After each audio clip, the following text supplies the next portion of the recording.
Now again, where are the missiles? I don't know anything about any missiles. Of course you do.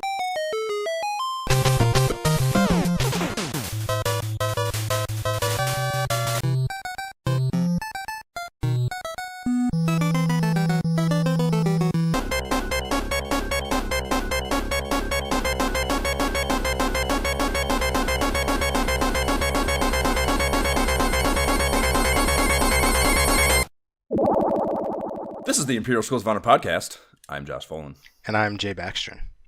And we are going to be bullshit about the formative years of console gaming as we revisit the periodicals that covered it again. Today, we're toasting our Spider-Man lunchbox thermoses full of grape drink flavor high C to the 1990 rare-developed Milton Bradley released Captain Skyhawk for the Nintendo Entertainment System. Emulation disclosure. Same shit, different video game for me. Nestopia on PC, standard NES controller via USB. Jay, how did you enjoy this masterpiece? The exact same way.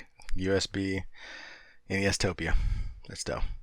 Nice. Please rate and review. Be part of the ISOH movement. Give us validation on your podcast platform of choice in the form of a rating or review, and we will read it here on the pod and feel great about ourselves. One other little housekeeping thing.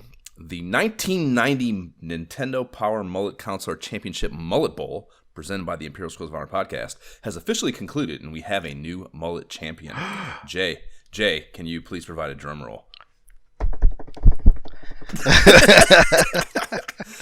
Lord Disciples, your 1990 Mullet Counselor and Mullet Bowl champion, brought to you by the Imperial Schools of Honor podcast, and your mom is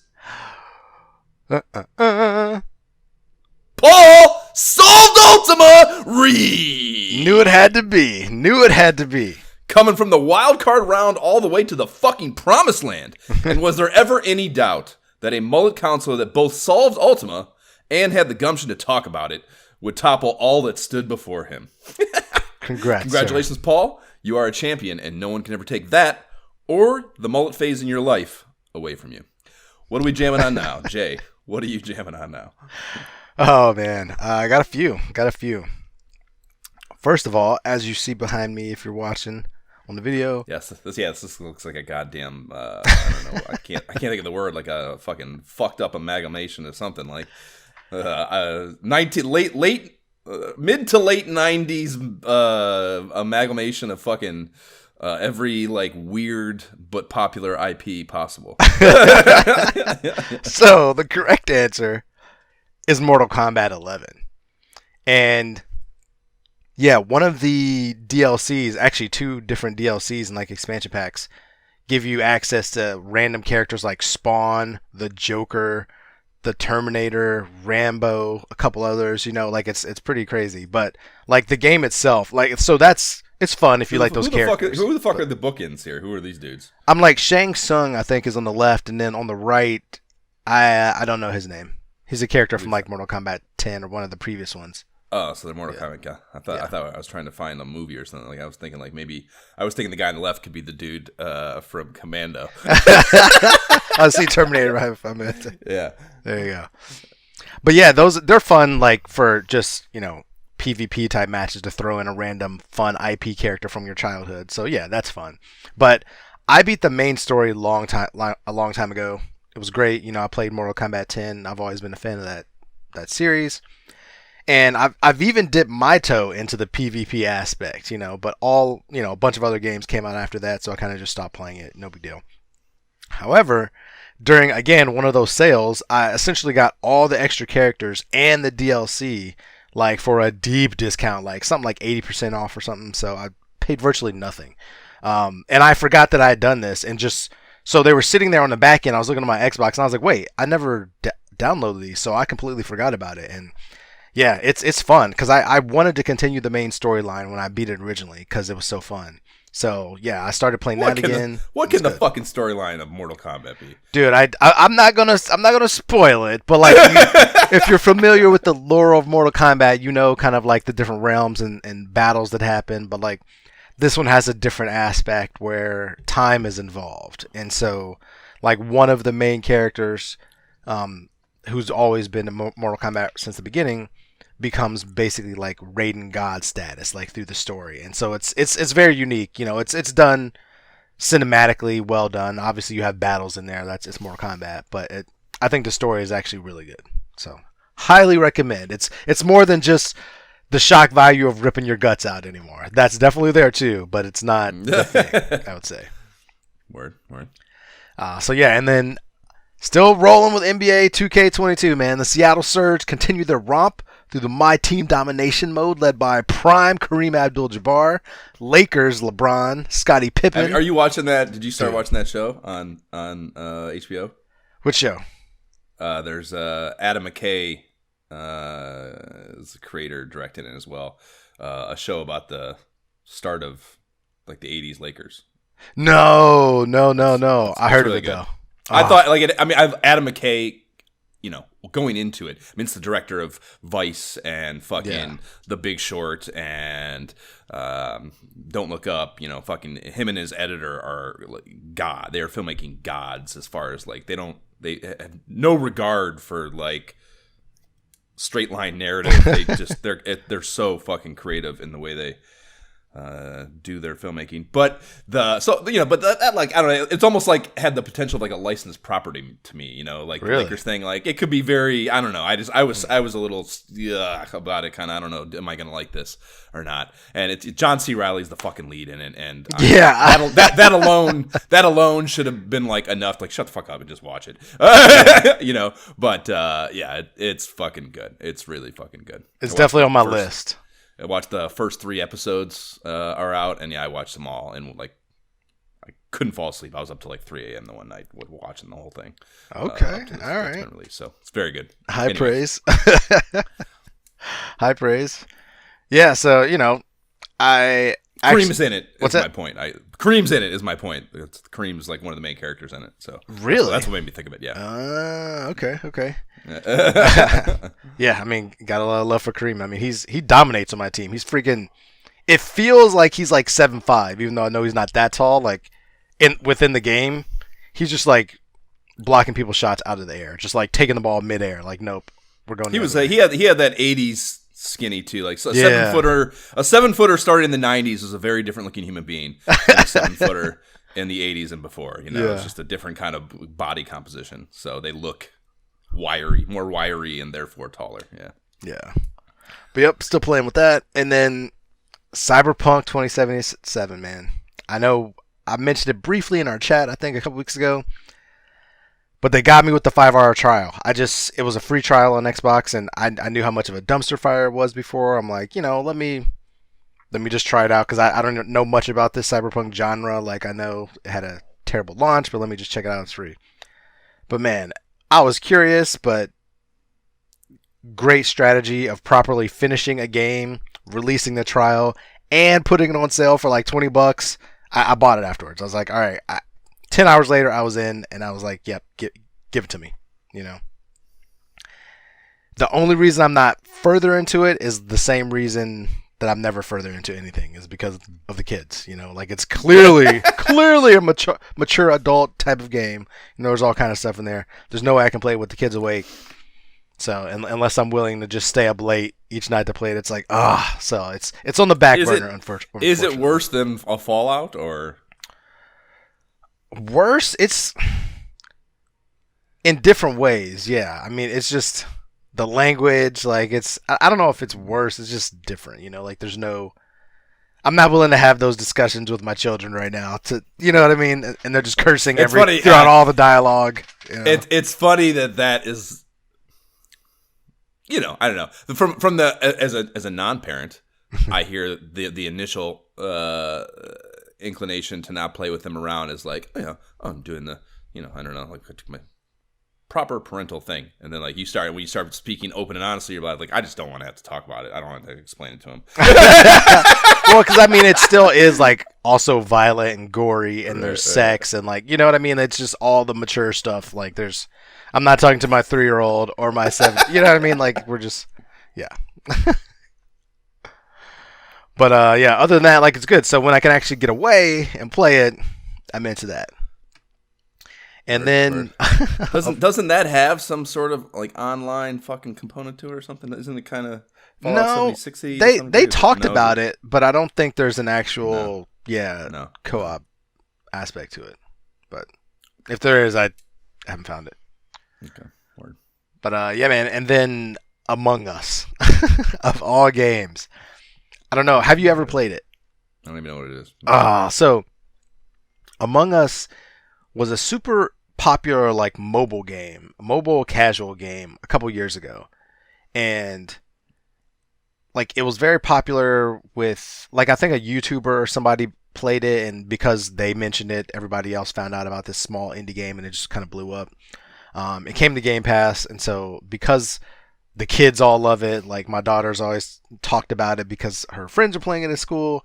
It came to Game Pass. We're like, all right, let's try it, and it's really fun, man. It's like the whole. I mean, I'm sure pretty much everybody else, most people know what it is by now, but the whole concept is that you're on a spaceship, and there's don't give our listenership any more credit than you would give me as far as like being on board with a current trend with some sort of child video game. Well, no.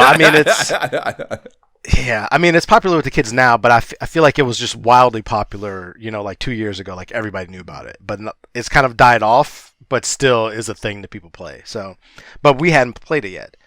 And yeah, so I played it with my daughter, and the whole premise again is like you're 7 to 15 players, you're on a spaceship, and you have these tasks you have to do. You're going around the spaceship, you're fixing things, you're in electrical, you're cooking meals, whatever the tasks are, you're doing them. But one or I think up to 3 people is an imposter, and they're actively trying to sabotage everybody else. So they're pretending to work. Sounds cool. Yeah. They're like killing people along the way, and so once a death happens, everybody gets together and tries to like piece, like, who did you see? What happened? Like, did anybody see anything? And so it's funny because like a lot of lingo has come out of that game. So the word sus means like it's short for suspect, but it's something that they use in that game. Like, oh, Gentleman JB was sus. He was just kind of moving back and forth. He was sus. I don't know what he was at. It didn't seem like he was actually doing anything, And they just use like the short language, like so and so is sus, and it's become a thing that she says like all the time, just in everyday. So it's like, all right, you're using this word all the time. We got to play this game. But it's fun, man. I highly recommend it. You definitely have to be playing on different consoles, different phones, different systems, so that you can't see what other people are doing. Yeah, it's fun. It's a really fun game.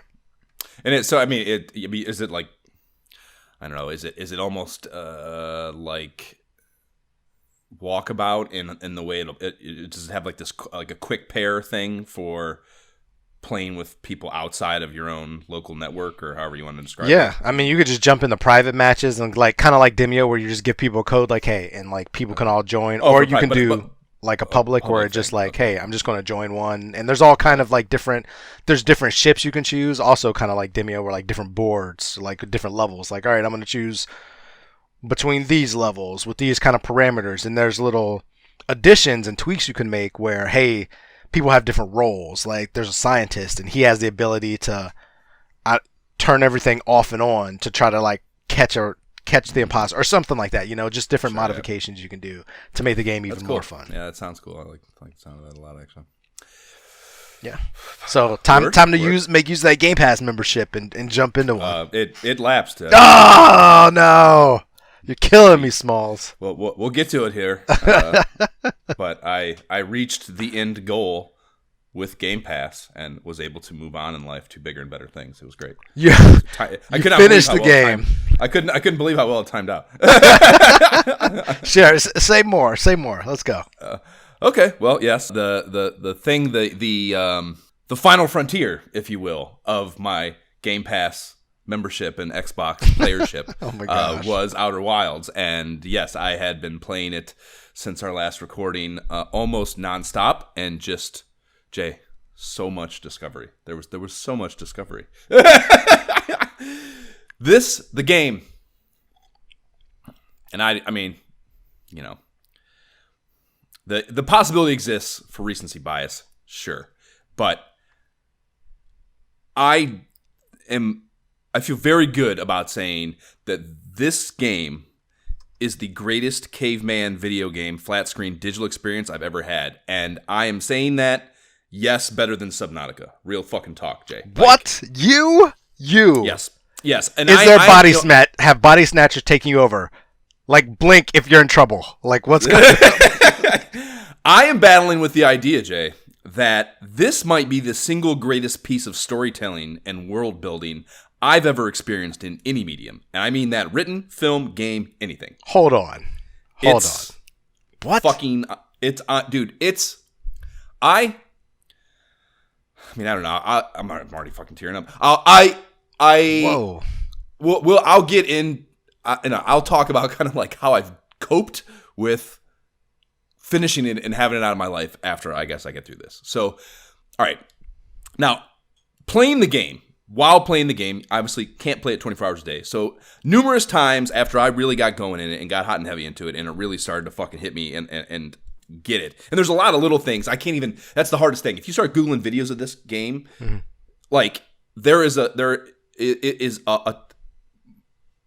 so many of them that are like, so focused on the spoiler aspect, like that this is not a spoiler video or it is. And like anyone who, if you're watching it, if you don't know whether you want to play this game and you start Googling videos and I found one video that the guy did this at the top and I was like, and this was after I beat it and I still was like, this guy is a fucking asshole. Like basically if you start watching the video and the guy's like, okay, we're crossing a spoiler gate or, there are spoilers, whatever. If they tell you like this guy, the one I'm referring to, was just like, he's like, it's a spoiler thing. Like, I think you should go play the game. But, if you don't want to do that and you want to keep watching, go ahead. Like, anyone who says that and would even, like, consider not standing in your way of ruining this experience in your fucking life is a fucking cunt, dude. Like, fuck them, die in a ditch. Like, take this away from someone, the opportunity to experience this game the way the creator intended you to experience it is... to me, just there is I can't think of a worse thing to do that doesn't include bodily harm on a human being. Like, it is an incredible experience, and like if you Google, like, there are documentaries about the making of it, and you kind of see how it was such a gradual development thing. I mean, it took them years, and like this game started, dude, as the creator in college had all these like little development projects, like a little lunar lander. Fucking a crude lunar lander thing, and then he built this campfire thing, and like when he started to put, like, he made all these cool little things that he liked, and then at some point or another decided to kind of conjoin them in a way and then build a game around it. So like, just from like at its very core, it started as this very, very nurtured little, I care so much about this project in college, kind of like just my little projects thing, and there's just so much care and thought and fucking, I don't just care, man. Like, it's everything that artistic, like, it's everything art is supposed to be. It's like, it's a fucking perfect piece of human expression. It's fucking unbelievable, dude. It's an unfucking believable thing. Like, not even, I hate calling it a game because it's more than a game. It's fucking, like, I would be out doing other shit and have this game start to creep into my fucking consciousness, and I would tear up not playing the game. Just thinking about the emotional impact that it has on me would make me tear up just doing other shit out in the world while I was playing the game, or while I was in the middle of playing the game. And yeah, dude, I mean, it's oddly, when you playing it was less emotional a lot of the time, because when you're in it, the science and discovery aspects of it are so fucking fascinating and well done. And you are so curious to know more at all times that, the emotional stuff doesn't maybe hit you as hard. I mean, there are still, and I'll get to, there are moments, of course, the final run of it in particular, where it was like incredibly emotional. For me, anyways, I think a lot of people, based on the stuff I've gathered out in the world of people talking about this that I've consumed after finishing it. But while playing, a lot of times you're like so like engrossed and like, I need to know the next thing, and there's this time loop component of it, so you're like in this time crunch, so you don't have time to sit and like let it hit you. You have to like, I gotta get all the information I can get on this time run, because I'm gonna get fucking, it's gonna loop, and I'm gonna fucking, I gotta make sure I get all this stuff because it was hard as fuck to get here. You know what I mean? So like, you can't allow yourself to slow down and let it hit you at times, because of just the mode of gameplay. But In general, it is a very emotional game, I would say. But yeah, man, it's like, this is the way I would put it. And like, I've watched so many of these videos, the non-spoiler ones before I finished it, and now that I finished it, ones with spoilers. And like, everyone's trying to like, they all say, like I text Jab almost daily. I'm like, have you played the full game and beat it yet? Because every day you spend of your life without having experienced this in its entirety, the way that the creators intended, you are robbing yourself of, because like, once you have that experience and that emotional thing in you, like, I think you will be a better human being the rest of your life. That's how fucking big of a fucking game and how big of an idea I think this game is built around. It is a, see, all these videos, like they're all trying to like pinpoint why it hit them so hard, and like why after completing it, and I totally fucking relate to what they're saying in this regard. Like, once it's gone, like, you clearly you can't ever get it back, because it's a game all about discovery. There's no replay value to this game at all, other than just being in the world, which is I mean, I can see just enjoying that. And there's even a mod I found. Someone made a mod for a multiplayer version of it, so which is really cool, I think, and it almost makes me want to play it more. But in any event, like,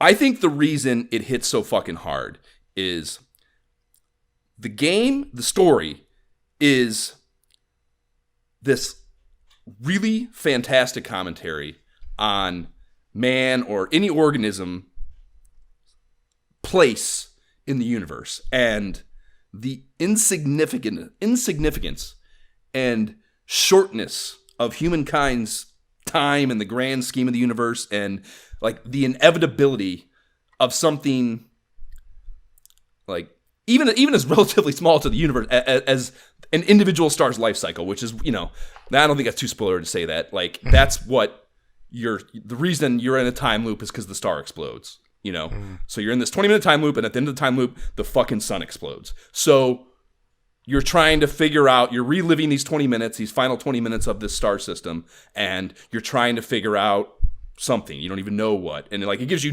that's why I'm sure one of the reasons I like it so much is it's so very subnautic, and that just drops you in, and like, I don't know, you get one objective in the very beginning of this very, very small objective that just gets you going and able to go out and explore. And then after that, it's like, you do whatever the fuck you want. We're not telling you a fucking thing. Go figure it out, And that, to me, is just beautiful, and what true open world game design is supposed to be about. And if you have a list of fucking objectives, it's not open world. You're in a linear fucking track that some asshole is trying to put you into. And this, it just says go. Just go and check it out. But yeah, it's the inevitability of something as small as an individual star's life cycle. Even that is in the grand scheme of everything meaningless. An entire fucking solar system, and it drives that home and internalizes that in you. And like, I think if everyone thought and grasped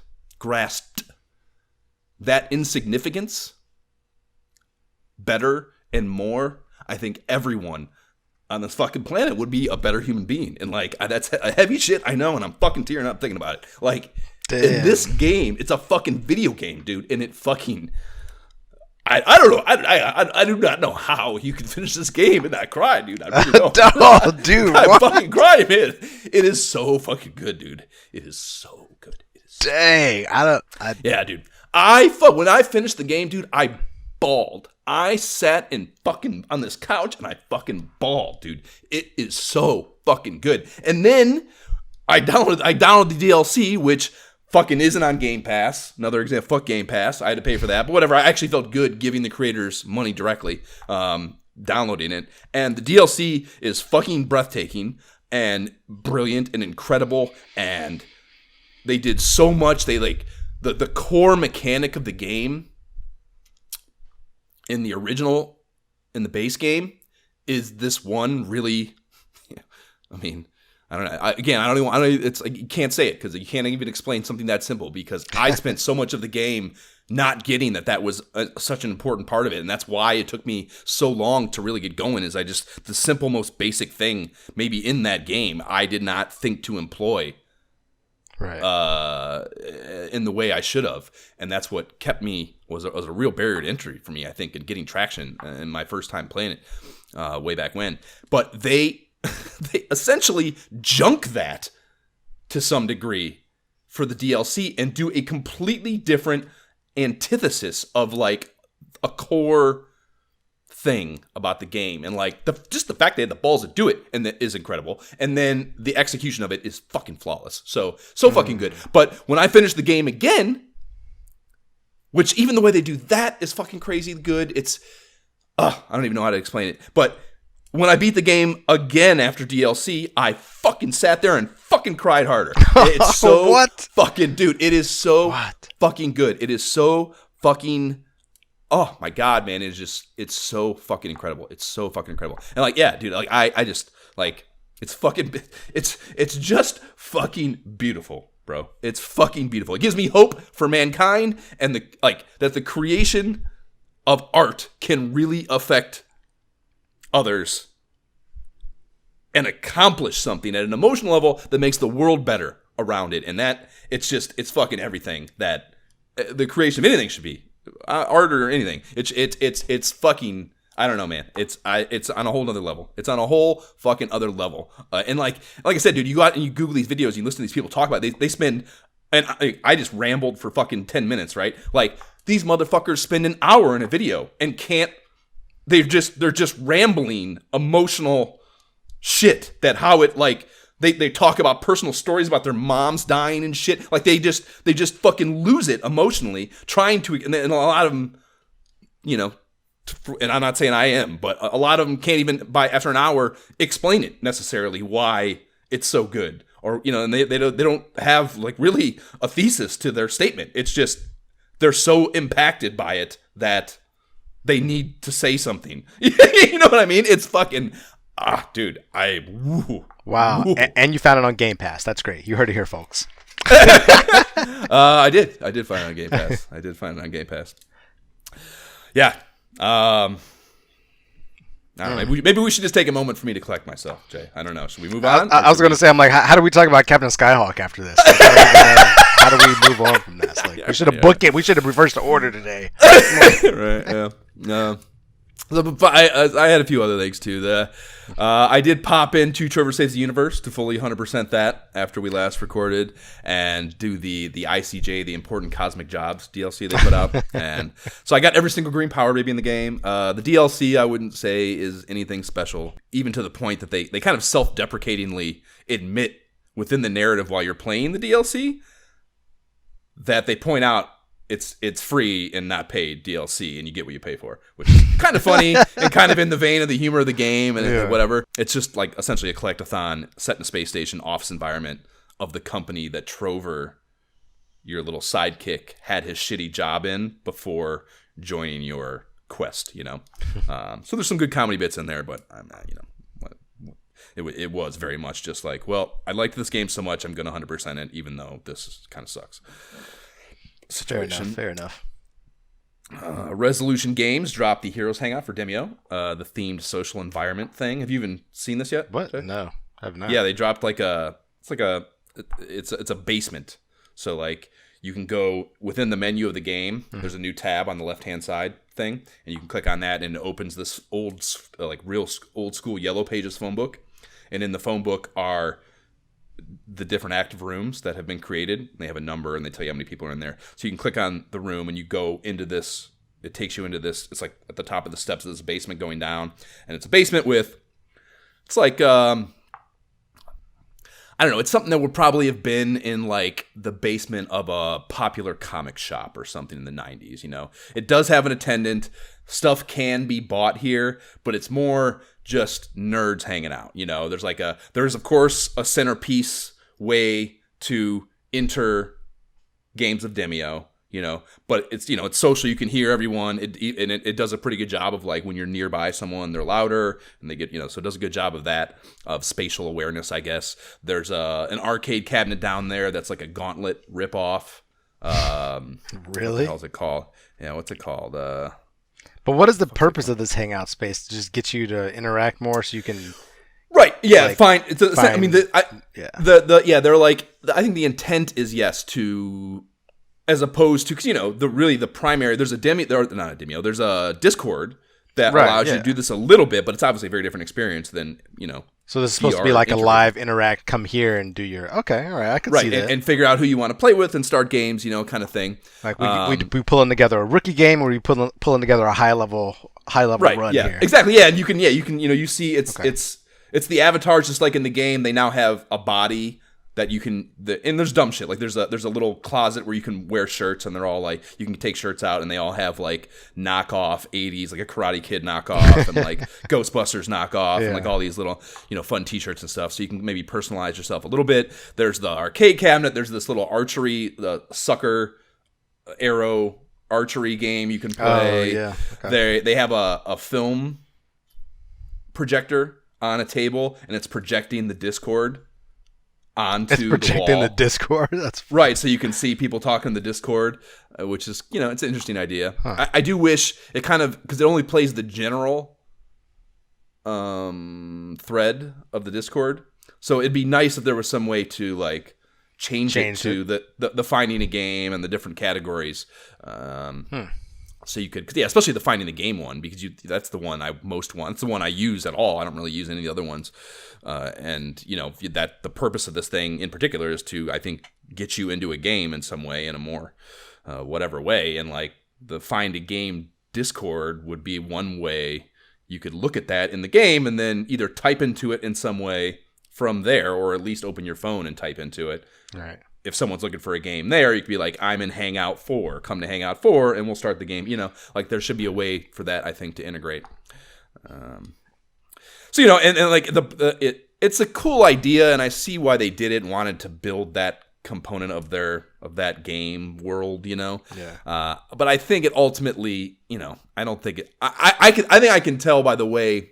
I don't feel like it's getting used all that much. Like it was, popular at first, but like you go in there, I go in there on a night now, and like there might be one or two rooms that have something going on in it, and you go into it, and like there's fucking kids in there doing dumb shit, trying to shoot each other in the head with the fucking arrows and stuff, and like it's just not. It just it. That's probably the biggest detractor from it is that there's no way. You can start a private room, but then. Who's like how many people do you know? Yeah, you're not gonna meet anyone. So, I mean, if you had a group to invite, this would probably be awesome. This would be really cool. If you already had a nice big group of players, this would be fucking a really cool way to congregate virtually. No question about that at all. It's almost like it almost sounds like the beginnings of what could be like the guild system that's used in ESO. Or like, hey, we have our guild channel. Like whenever you're playing, just drop in the channel number 45. And I got a story about Walkabout. Yes, and if you can curate that. I got a story about Walkabout. We get to the end here that just happened to me, and like, it's fucking cool. So yeah, for sure. I think it'd be great for that. But the core purpose of it to develop those relationships, I don't think it's working because of, honestly, probably mostly because people are shitheads and they need to play Outer Wilds, so they're better people is what needs to happen actually. Well, I will say I think that system. And the way ESO does guilds, like because the way I've experienced it, like really works. Like if that can be implemented in different ways in other games, like is it a visual? No. But I'm just saying, like it's easy because in that system you have each guild has like their own voice channels and own. But like even if you had the exact scenario you're talking about now, but the ability to say like, hey, these are going to be my channels, like this is my channel number. You know what I mean? Or have your own channel so that whenever all the people are online, like as you build people your network, like hey, they can find we're always going to be here, and that's exactly Walkabout. It still could need some work and some development, but Walkabout has that with that private room name. Oh, okay, so like that name never goes away. Like you can use like that, like as long as it's an obscure enough thing that people wouldn't just guess it, and I don't know who's in there just guessing names anyways. Right. But if they, whatever. So as long as it's a specific enough thing that someone would have to deliberately type it in to find it, you could easily do that and curate who has access to your room, even if it's not a private setting. And I like it. It's cool. But, you still have whatever. But I think honestly that type of functionality is just going to be needed more and more in the future.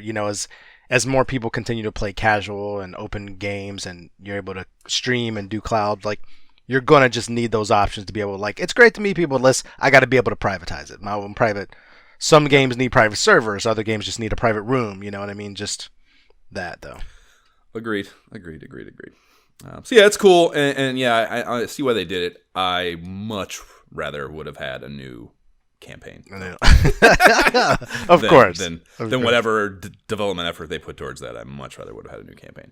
Oh man, I actually almost played that game last night. I was actually going to text you and let's play some Demi. I almost texted you to play Walkabout too, because I have gotten hot and heavy back into Walkabout because of what I'll say later. But I almost messaged because I wrote you back. I noticed that you had messaged me a few times, and that social platform is horrific, dude. I had no idea that you sent me those messages. Really? Yeah, you get no notifications, and if you, it will. I think it will notify you, but it doesn't. If you're not, I don't know, if you're not looking at the right place or something, you don't see what it is. You hear the noise, but you're not gonna stop playing and go, "Oh, what the fuck was that?" Because it sends you dumb notifications all the time. So I'm not gonna, something updated, or it sends you. It makes the same notification sound for everything. So I'm not. And not to mention, if you're engrossed in a game, that just flies by. You don't even think about it when you hear that noise. So, it's fucking sucks. So I didn't even know you sent those messages, which is awful. They need to fix that too, because I didn't even know that you were fucking pinging me in it, which is terrible. Yeah. It's all good. Yeah, we ended up playing, we ended up having s'mores outside since it was nice outside yesterday. So it worked out. Sounds nice. But... Also sounds nice. Yeah. I did max out the cosmetic leveling system again, level 60. Oh my gosh! I'm like a rookie now compared to you. Yeah, I got the all skeleton shit. I got the fire die. It's fucking every now and again I'll get into a game and it's newer players and they you go in and they haven't even seen that shit and they're just the one guy I was playing. I think the last game I played I haven't played much this week, but the last game I played, there was one dude in there he would not shut the fuck up about the die and the skeleton face. These are so fucking cool. I was like, well, if you waste hundreds of hours of your life, you too can have these meaningless cosmetic fucking upgrades. But they're cool for sure. Give me the loot boxes. Give me the loot. Give me the power babies. The fucking I'll put the power babies in my veins. It sucks that it caps too. That they need to they did. I already explained before. We're not gonna go into that, but it is something that they need to keep that going because it does incentivize you to play. I think that's maybe part of why I've been slightly when I was at 58. I would think to myself I need to get some fucking experience. I need to get in there. And it changes the way you play too because when you max out your experience. It has the thing where you can leave. It's not a thing. It's it's kind of a glitch, but they haven't fixed it, so I think they're just kind of accepting of it. I don't know, but you go into the store in levels 1 and 2, or after levels 1 and 2, and you can if there's potions the adamant potion, any card actually, but potions are usually what you would do this for, or the strength or swiftness potions. You can buy one. Leave the game, and as long as everyone else doesn't hit their ready thing and they stay not ready, you can come back into the room with the room code, and the store is repopulated. And you have, you do lose, it takes the money that you spent on that potion last time. So it's not like you have unlimited dough and keep getting them, but the store replenishes and you can buy another swiftness potion. So if you have the dough, you can just load up on strength and swiftness potions or adamant potions or whatever the hell it is. But when you do that, when you leave the game and come back in the store or at any point in the game, when you do it, it happens all the time in the bosses too. People die and have to come back with the room code because they run out of revivals. When you do that, though, you lose the experience that you accumulated. So the experience that you accumulated in levels 1 and 2 go away. So that is a trade-off. De-incentivizes you to do that shit when you're trying to get experience. But if you're maxed, who cares? So I'll buy fucking 50 potions on it. There's literally no penalty for doing it. So that's one reason to keep it going and still be able to accumulate experience. Nice. So that happened. I downloaded this survival game it's from a Swedish studio called Fast Travel Games, which is a cool studio name, I think. I like that name. And the game is called Wraith the Oblivion Afterlife. Have you ever heard of this? Not at all. Is this VR? It's a survival horror game. Yeah, it's VR. It is terrifying, dude. It is absolutely fucking terrifying. It's one of those games where you have no offensive capabilities, you know? Like, you're just at the mercy of whatever the fuck this horrible environment wants to impose on you, and you're just running and trying to survive, you know? Yeah. And yeah, dude, I think I talked about this a long time ago for Subnautica. Like, that's why Subnautica works for me as a horror game, because you can go into your base and fucking breathe. You know what I mean? These games without that safe zone are too much. It's literally too much for me. I can't, it's like, I need to be able to fucking decompress for a second and then go back into the shit. Like, I cannot just at all times be under just be duress. Heightened. Yeah, I can't do it. It is emotionally a drain. I cannot fucking do it. So yeah, I've struggled a bit with it, but it is good. It's just that style of gameplay really taxes me, you know. You in the narrative, you're an LA photographer and his assistant, who I'm not even sure enough far into the game, might be his girlfriend, I'm not sure. And he was hired by an old accomplished Hollywood producer who believes he has some kind of entity haunting him in his mansion, and has also hired, he's an old dude, and he has hired some seance conductor to come work her magic and try to get rid of the entity in his house. And you're tasked with photographing the seance for some dumbass reason. Doesn't really explain why that's the case.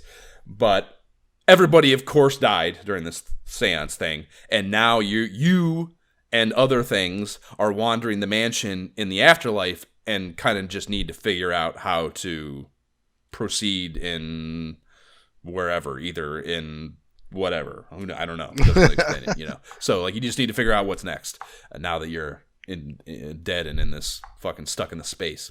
And yeah, I mean it's fucking played for like 20 minutes and like just like gotta take a nap. Like it's a fucking lot. So yeah, I've not got into it, and like every time I think about playing it, I'm like, nah, I'm just gonna play Walkabout instead. Yeah. Yeah, I need to literally schedule in my calendar, I think, to play it. That way, like, my schedule's built around it, and like I know it's happening, and like I can prep myself for hours in advance and get in there and then put in whenever the time I have slotted for it in, and then turn it off and move on with life. Like, I think that sounds like too much work, man. I'm like, I agree. I agree. But I did buy it, and it is good, and like there's been other games where the same things happen. There was the one on, I think it was all the way back on PS4 that I bought that game. That was the same kind of thing. And I forget what they're called, but they're hugely popular. It was a great game, but it was the same thing. Just nonstop terror and fleeing and no ability to fight back at all, you know? And yeah, it's just, I just stopped playing it because I just couldn't fucking do it, you know? And like, obviously think about, you know, of course it's worse in VR. Yeah. Oh my gosh. Like, way worse. Way fucking worse. Yeah, rough, man. Rough. Okay, so the last thing is my Walkabout mini golf news, and you know I kind of had somewhat fallen off, and like even to the point where like when I started firing it back up again at the beginning of the week, like I was like a little bit rusty, and like you get pissed off, and like, you know, because the fucking just not as good as I was, you know, just because like it's so, the physics are so good that it requires, you have to maintain practice and keep your shit up, keeping up with it. What do you know? Right, yeah, to maintain your level of play. But I got invited to the big boy table, bro. I'm turning pro. What? Explain. What do you mean? So I got into a random quick match with an older dude who, he was really fucking good, and I don't know, just, you know, we just like, sometimes I mentioned before, sometimes you get into those quick matches with randoms, and sometimes you just hit it off conversation wise. Yeah. You know? I mean, a lot of people don't even talk, but like the ones who do, you hit off with some of them, and it's just kind of good conversation. And we're bullshitting, and we like ended up battling through like 3 or 4 matches, like really good games, and just bullshitting the whole time. And it was pretty cool. And when he finished, like at the end, he's like right when we were about to go, he's like, "Oh wait," he's like, "You didn't," and like he like, "Wait a second," he's like, "You didn't leave yet, did you?" I was like, "No, I'm still here. What's up?" And he's like, I run this room. It's his name, his handle. He's like, it's under that handle. He's like, He's like, stop in and check it out. You know, it's pretty cool. He's like, if it fills out, it's just that plus one, like the number one at the end. You know, it does fill up. You know, it's a decent little, I don't know, membership or whatever, people that play pretty regularly. So he's like, it can fill up sometimes. So sometimes it spills over into a second room. He's like, but they're good games, and you know, it's cool. Stop in sometime. And it's kind of like, you know, whatever. Fucking Yeah. Like earlier, a few days ago, I had a fucking dude. I get into the game. He's like, just jokingly, like, he's like, want to play for money? I'm like, never done that. I was like, yeah, fuck, sure. I'll play. I'll play for fucking money. You know? He's like, yeah, just, you know, $10 with Venmo. He's like, yeah, I've kind of started doing it. And he's like, it's just, I don't know, it just gives a little more flair, you know, to play. And I was like, yeah, whatever. I'm good enough at it, you know. And like $10, who cares? Like, yeah, you just Venmo, whatever. And he's like, yeah, I'd say, you know, I don't know. It's like maybe 3 out of 4 people actually pay, you know, if it comes. I was like, well, 75% on the internet. I was like, that's a pretty good ratio. That's about more than I expect. So I was like, that's not too bad, actually. So, yeah, whatever. So we play. And like, I started off really poorly. So it got kind of into a hole, you know, and then some. I mean, we're only, you know, with those quick matches, it's only 9 holes. So super short games. But I got into a hole in the first few, and he had a bad run towards the end, and I ended up beating him. And like, we talked the whole time, and like, we had the whole conversation about bailing and like, you know, whatever. And like, super cool dude, really fucking good conversation. And I went up by like 2 strokes at the end and on the last hole, and that motherfucker just dropped. He just left the game before even finishing and didn't pay. I couldn't fucking believe it. So whatever. So my point being, like, you know, you could even hit it off with someone, and they still just, they're still like either full of shit or just, you know, who cares? Whatever. People just, whatever. It's on the internet. It's anonymous. People don't really mean what they say a lot of the time. Whatever. So I kind of just, sure, dude. Okay, room, cool, whatever. And then I was playing like a few nights ago, and it popped into my head. I was like, oh, I'll stop in and check that dude's room out, see if he's in there. So, bro, it is like the elite of elite players. The guy that invited me wasn't even there when I popped in. And these dudes are all fucking wizards, man. I played like 2 games, and I learned so much shit. It was insane. It is, dude, unreal. And they're all cool as shit. They're no dickheads. They all know each other. Like, they're supportive as fuck. they're like super supportive. It was fucking awesome, man. Yeah, I genuinely felt like I was in some cool ass Burger King Kids Club shit while I was playing. It was fucking awesome. It was fucking awesome. Like, now I'm like, the past few nights, like, I am obsessively checking the room every time I fire it up, you know? So like, you know, I'll go in and like, I'll check the room. Like, okay, no one's there. Cool. And do a quick match with some fucking random, have whatever experience. And then before going into another quick match, I go back and check the room, you know, to see if anyone's in there. It was such a good experience. It was so fucking cool. So you were talking about that with the fucking, with the guilds and stuff. The guild thing. Yeah, man. Like, when you get into a club like that and it's fucking cool and the experience is good, like, that's all I want to do. And like I said, they're so fucking good. And I fucking beat them. The first fucking, and like, we're playing, I jumped into the middle of a game. It was Shangri-La. They're playing the hard version of Shangri-La. I jump in on like hole 17 or 16 or something. So play a couple holes, and we finish. We go back to the lobby. They're like, all right, what do you want to play? I'm like, well, the new guy likes anything but the space station. They're like, all right, cool. We'll just do random. And we get the space station. So, so I'm like, motherfucker, whatever. And then I proceed to win against these 3 other fucking elite dudes. And it was a really cool experience. It was fucking fun. So much fucking fun. Nice. Yeah, it was fucking awesome. So, really cool. Very cool, man. That's exactly how I felt about being in the guilds. Like, I would always just nightly I'm just jumping on chat. Like, I don't know what I'm gonna do in the game, but I'm gonna get in chat and just see what's going on. You know what I mean? Because these people are cool and playing with them is fun. So. Yep. Exactly. Okay, well, let's talk about Captain Skyhawk for the NES.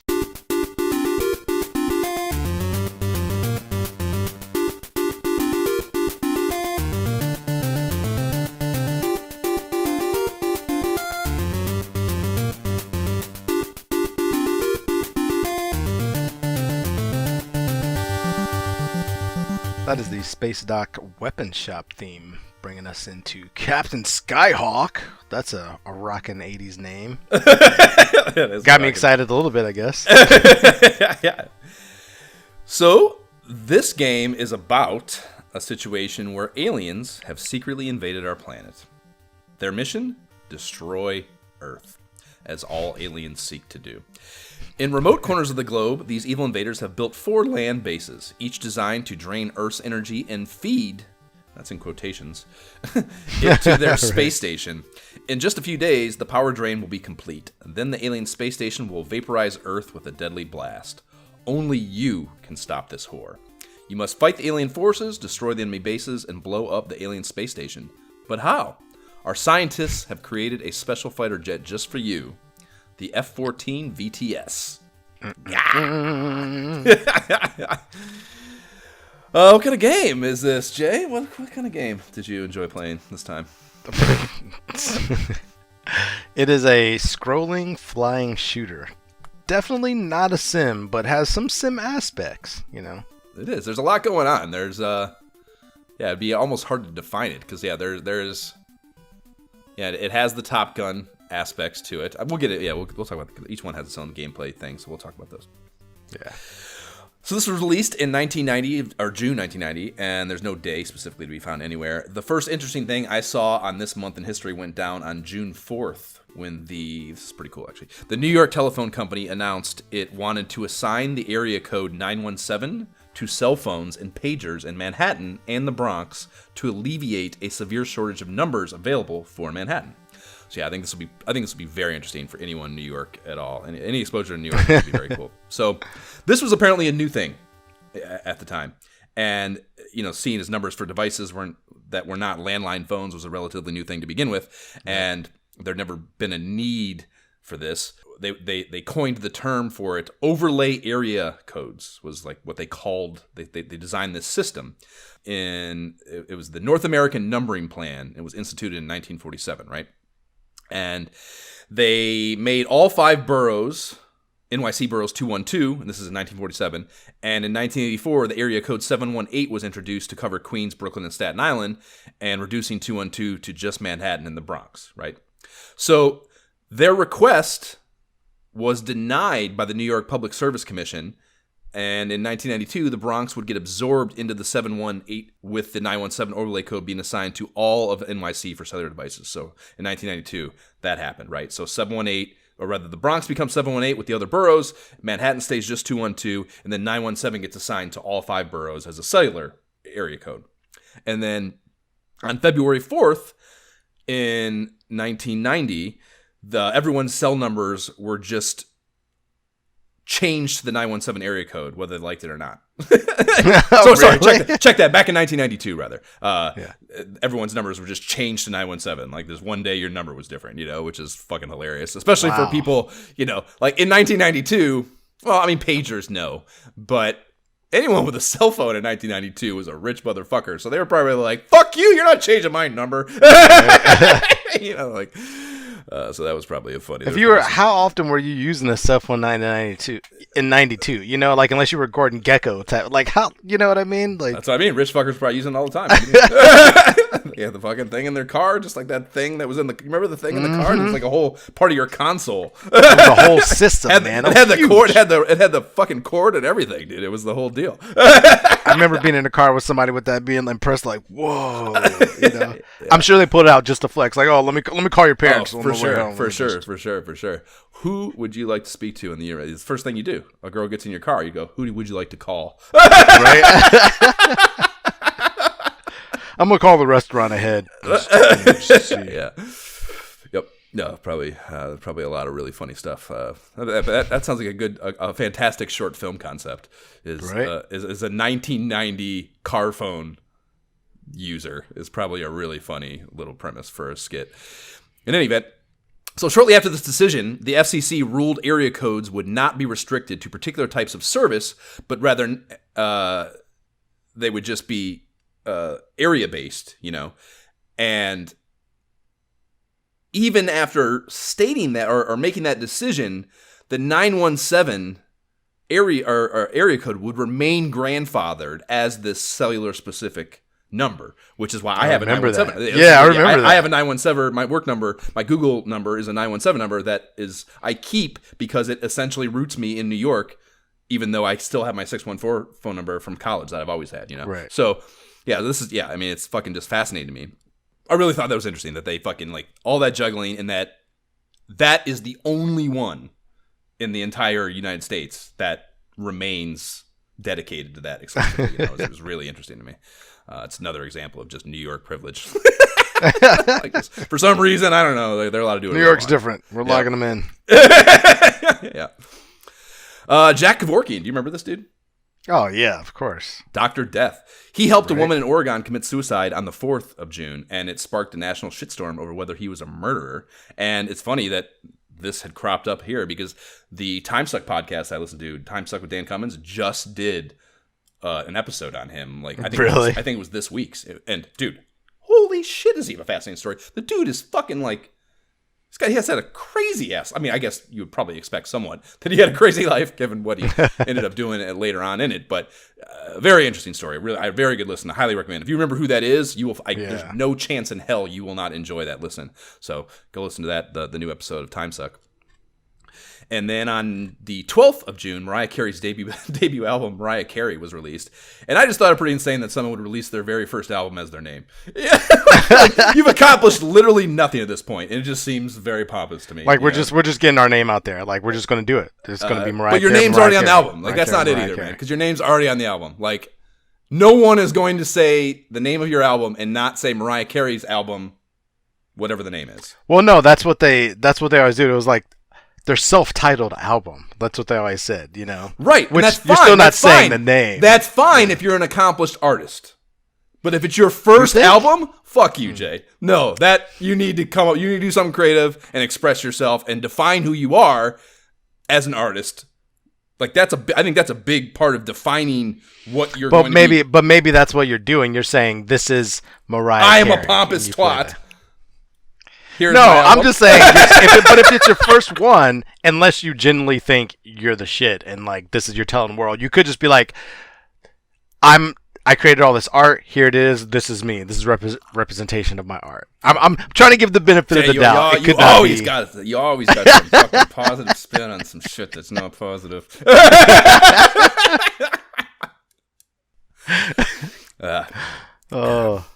Anyways, on the 22nd, Florida passed a law banning thongs, G-strings, and bikini tops that don't cover female nipples in approximately 30 miles of state beach parks. So, very eventful month, this June 1990. Whoa. Artwork, we have the cover art is an illustration of a fighter pilot, Melon, with all the headgear trimmings, the helmet, whatever that Top Gun breathing apparatus thing is called that goes on the front of their faces. Yeah. That dominates much of it. And they sprinkle in some of the other applicable imagery around him, a space satellite, a fighter jet shooting down in a squadron formation with some others, a globe down below, complete with latitude and longitude lines on it. And then there is a gray band up top on the top and right edge, and a title treatment that looks like a little, like I'd say time and money were spent on it. You know, it's like, well done. And representative of the title. And the back has the Stable 3 screenshots and some unique copy from the manual, or rather some unique from the manual copy. And soar where no man has gone before is the tagline. And one of the image captions I liked, search for secret enemy bases and blow them to pieces.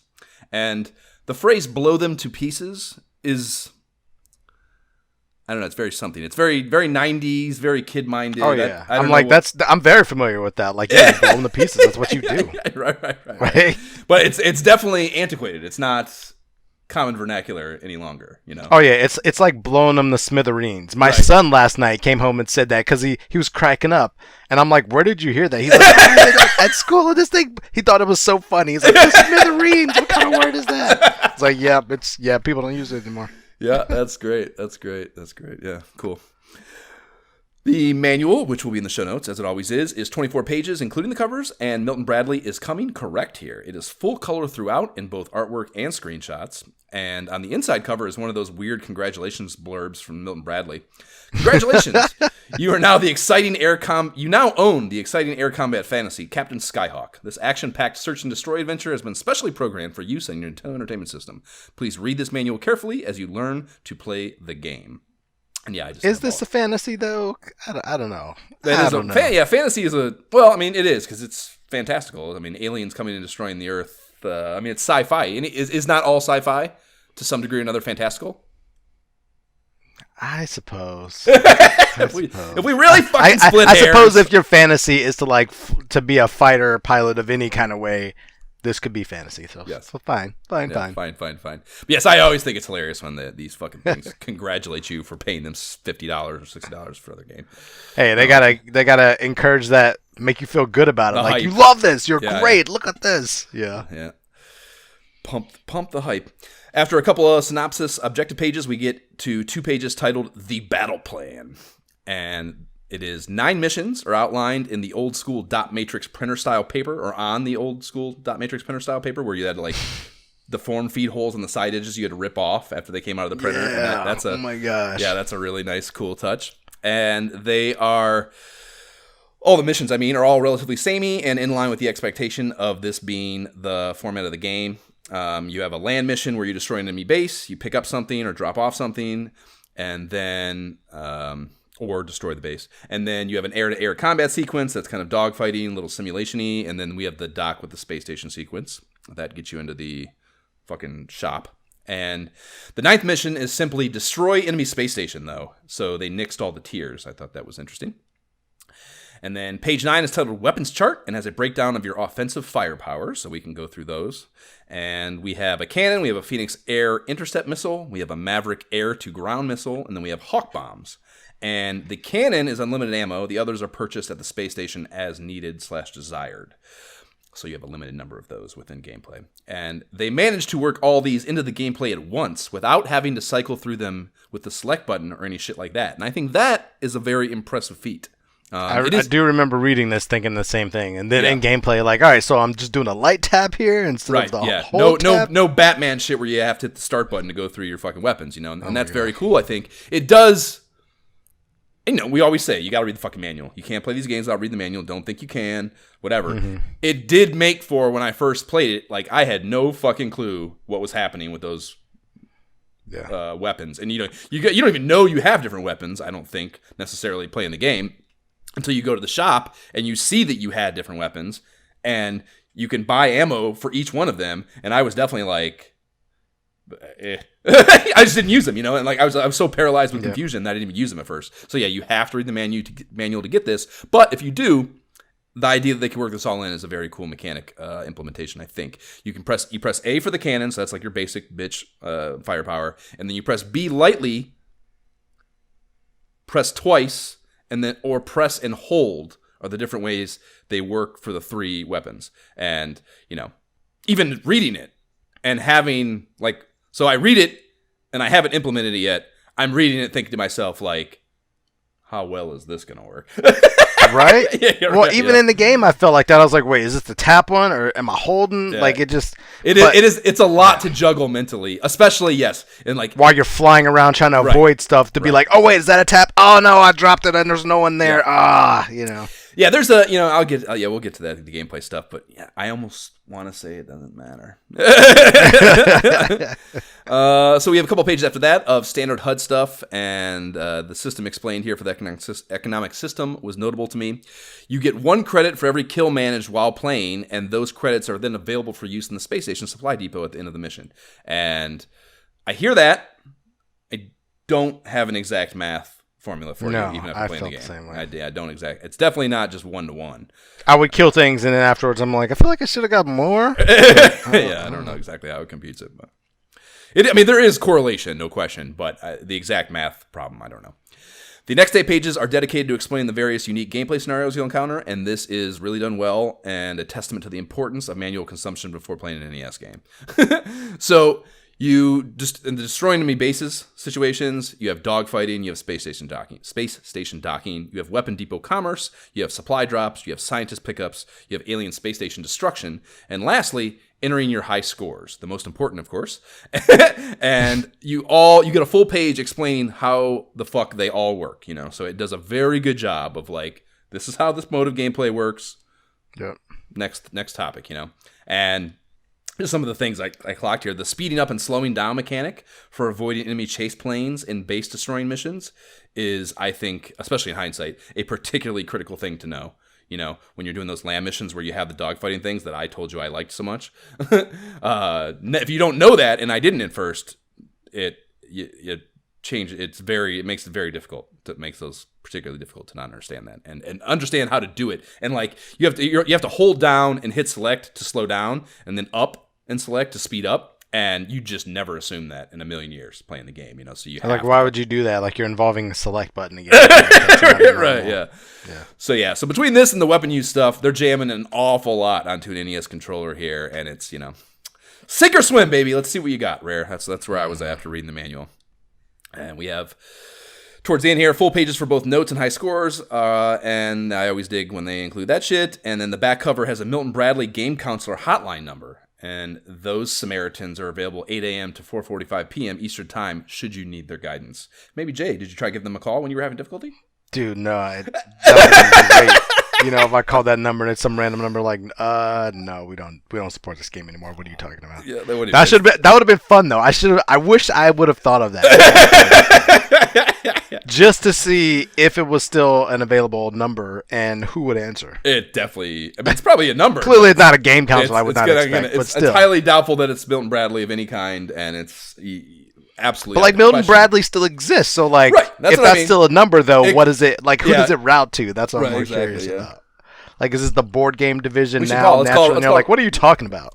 Jay, we have editing capabilities. Let's just do it right here now.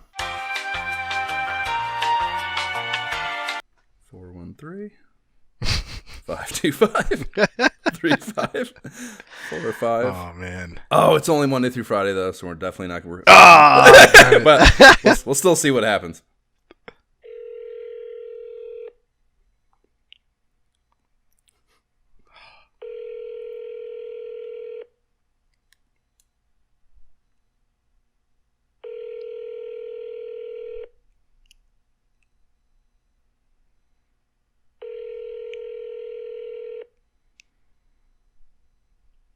Hello, you have reached Michael Wald in the office of Michael Wald Comedy Magic. We are not able to answer the call right now. Please leave us a message, and we will get back to you as soon as possible. Thank you, and have a great day. Hey, Michael, this is Josh with the Imperial Schools of Honor podcast. We were calling to discuss some difficulties that we're having in the game Captain Skyhawk on the Nintendo Entertainment System, and the instruction manual that I'm looking at here has your number as the game counselor that is available. And I understand it's not Monday through Friday right now. It's a Saturday, so I apologize for calling on off hours. But if you give me a ring back when you get a chance, my number is 614-291-3028. And we were having some trouble in the dogfighting land-based missions that I think maybe some counselor help would really assist with. So look forward to hearing from you. Thank you so much, Michael. That's freaking great. I'm never not calling that number when I see it on my menu ever again. I'm never not doing that. Right? P.S. IEEG. By the way, that's not my phone number, so if you call that, you're not going to get me. Oh my gosh. Magic? You say games and magic? What is it? Card and magic? It's like, what? You call a magician? It's the magician's number now? What? Yeah. Well, that was fucking fun. That's a new segment. We just birthed a new segment on the Imperial podcast right there for fucking sure. Calling all phone numbers going forward. All phone fucking phone number I see ever again. Yeah, that was fucking fun. Okay, Jay, any notable history? No, absolutely not. Other than Magic Mike here being the fucking guy handling the counseling now. No, surprisingly, there was nothing on this game. I could not believe there was literally nothing on this game. It's not entirely unbelievable. There is also, I would say there probably is some really interesting fighter jet math I could have cooked up, I think, come to think of it. But I'm way too fucking busy with work right now to find time. So sorry, disciples. I'll do better next time.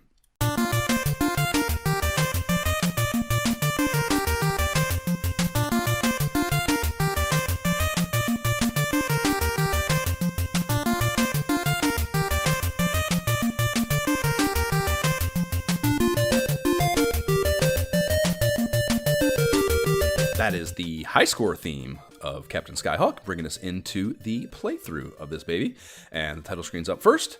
It's simple but effective in demonstrating care was shown to this part of the game. You start on a full screen of rainbow-colored text, all legalese from Milton Bradley, Rare, and Nintendo's various roles in the project, yada, yada, yada. And instead of just a cut or fade out of this, the text begins to fall off the screen a few at a time, and then kind of speeds up and is quickly cleared to a blackout. So even that is just like a little touch of care that is extra. And and from there, the full title screen fades in. Milton Bradley presents up top. The title treatment dominates probably 80% of the screen, but in very different font than the box art. And Captain, that's interesting, right?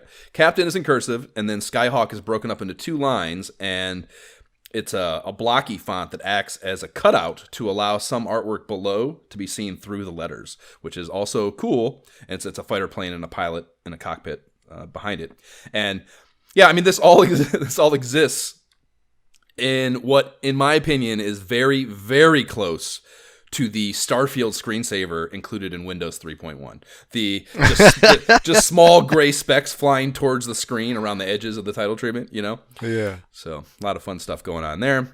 And then a simple music ditty accompanies this. That plays for a bit before it cuts to a screen headlined Today's Greatest Heroes. And this is the high score screen that the music we heard coming into this segment accompanies.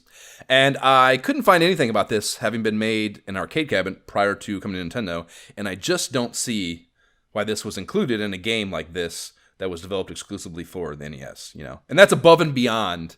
You know, we've had a million conversations on this pod already about how, you know, like they do it anyways, even though it doesn't matter. And when you turn the system off, it fucking resets it. It doesn't matter. Like there's a ton of games where that's included anyways. But they all have some sort of like arcade background to them. Even if it's not a direct identical port, there's some sort of lineage arcade thing to it. I feel in most cases, this does not have that, and I wouldn't say it has an arcade feel even, you know, because of, like, you know, all those different games. It's just different, I think. So I just don't see why this. It's weird to me that it's here, in my opinion. Right? Like, this definitely screams arcade. I'm like, yeah, this is definitely an arcade cabinet like that, right? Yeah, not the case that I can find anyways. The text is that same rainbow font, and behind it is a cool line animation that reminds me somewhat of a DNA helix, you know? So again, just like another little extra thing that didn't need to be there that they took some time with. And well, because it's the whole arcade feel still. Like, even if they're developing it directly for the NES, it's like we know people love the arcade experience. That's still followed at this time as like the high class type of thing. So let's throw that in there at the beginning. To give it the flavor, sure. Yeah, I can buy into that. When you hit start, you get a quick look at the game title treatment from the box art in well-translated pixel art before getting into the game. So interesting that it's on the primary title screen in a different style. And this kind of suggested to me that it was probably a late addition in the development timeline after the marketing artwork had already been cooked up. You know what I mean? To do this. So or somehow like they were designing that one, and like the market, like a different team was designing a box art, and they were like, well. We'll just include them both. Yeah, like, they're both. You know what I mean? Good. Fuck it. Yeah. So random. From there, you are shown your first mission objective, and it's a somewhat confusing depiction of the destroying of an enemy base. And the top half of the screen is pointing out the little sensors you have to blow up, and the bottom shows your fighter jet bombing the shit out of a base. And that probably sounds straightforward and helpful, but I think if you hadn't read the manual first, this would not mean much to you. No, dude, when I look at this screen, I see 4 Kirby characters across the top and a big Kirby character like spitting white stuff at like you know, like that's just immediate. It just looks like Kirby. Maybe I spent too much time playing with the kids, but like that's what it looks like to me. So like I have to like pause it and examine closely for what we're even looking at here. And I'm like, okay. Yeah, no, I played through, and I think I even have my notes mentioned when it clicked over to me and made sense, you know. But at first, I definitely didn't, you know. And you know, honestly. Yeah. Yes, I read the manual for these, but there is still some, like, that's the work part of this. Like, I do the manual before I play the game, and, like, that is, like, the part of this process for the pod where I'm just like, I can't wait to get through it so I can start playing the game, you know? Exactly. So, like, I'm doing my best to internalize that shit and then process it and use it to apply to intelligent, in my perspective, analysis, the best I can anyways, of these video games, you know? So there is some, like, no matter how much I try, I'm still kind of blowing through those a little bit. So, not everything lands on me maybe the way it should, and certainly could have when you were a kid reading this in the back of the car on the way home, where you're really fucking like, I need to get all this information, So, not exactly the same. But yeah, I definitely did not know what the fuck was on those screens when I first was playing this game. They do also have its own dedicated music on this screen, though, and it's cool. Then Captain Skyhawk starts. And normally we talk about the controls in the HUD in a general sense at this point, but there are different kinds of controls in HUD situations, so we'll talk about each of those in each phase of Mission 1 here. So, in Mission 1, the land-based portion is a destroy enemy base directive that you have. And that will be the case in every mission where you start with a land-based deal. And how to even begin describing these, Jay? I mean, this is the flying shooter part, which I thought I would like. This is, like, you're taking off, right? Like, everything is just the geometric shapes background. So it's not, like, realistic, but it looks 3D. So it's like, all right, I like the 3D feel from the geometric shapes. I'm taking off. Let's go. And then it's, I don't know, there's so much stuff flying at you. I'm like, what is something that's going to hit me, and what is just explosion debris? Yep. And like at first I was just moving away from everything, and I'm running into stuff that I shouldn't be, because I'm just like, what is it all? Shit, right, yeah. Until I like paused it and internalized the difference. Like, okay, the debris I can hit, that's fine. I can't hit this. Obviously, the projectiles coming at me, they look different. I can stay away from those. Or the mountains. Or the freaking mountains. Which are fucking everywhere, yeah. Right, and how much of the mountain you can kind of slide by and not blow up. Yeah. There is, yes, it is. I mean, we talked about this when we were deciding to play this, and I initially bumped into it in the mag. Like, there is no question. There is no argument. I don't give a shit how much you like this game. There is no arguing that there is a startup emotional cost to getting used to, particularly these land things. Yeah, and feeling out what you can and can't do, because it is not, like I've never said this phrase, but video game obvious. It is not. There is like a certain code, and they are time specific, era specific, I suppose, codes. But there is a certain video game code to this era of video gaming, particularly with the flying shmup, and I don't think this one adheres to all of them, and at least not maybe in the most normal ways. So that no question is tough at the beginning. Yeah, you got to kind of figure that out to be able to really navigate these with any fucking confidence or success. So it's tough. So yeah, that's the key. I think that's exactly it. There's a code to most of the games from this area. If you're playing Mario, you keep your thumb on B so you can run fast. Like, there's just certain things you do. And this one, it didn't operate like I thought it would operate. And I think that's the key. That's exactly what it is, man. For sure. So you're flying very near the ground, and this is each one, not each one actually, but the levels can be different. This one is a mountain range area where you're navigating the valleys between these mountains. It's all green. It's an isometric grid laid out over the terrain, like you mentioned, and including that's there, not just for aesthetic, I don't think, though it does give it like kind of this tactical map feel. But I think that's more about giving you an understanding of the altitude differences in terrain, which is critical because you control your altitude in these fucking levels. And, you can only go so high. You can't just fly up fucking anywhere. So there is like a ceiling to it. But, and I played through the whole game. I'll spoil that now for listeners. I played through the whole game.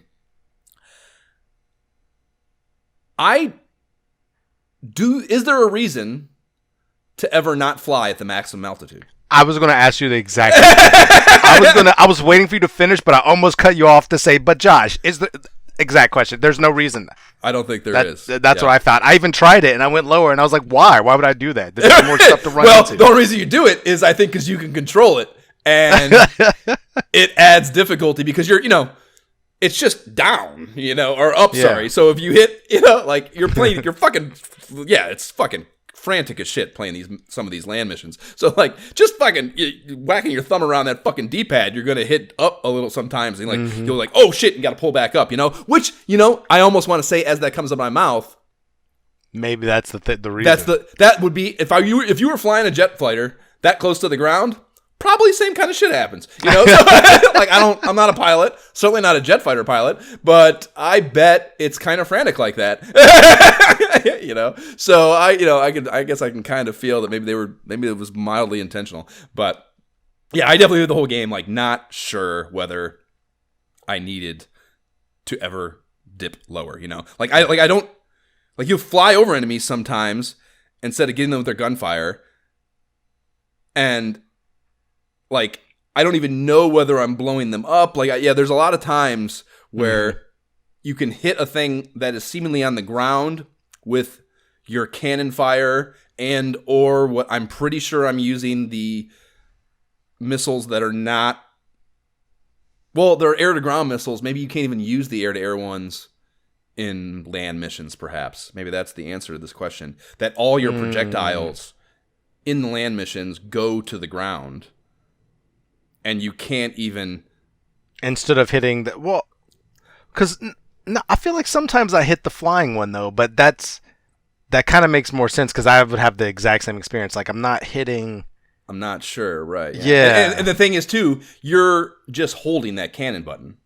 Right, pretty much. So who knows if that's killing a thing? You think your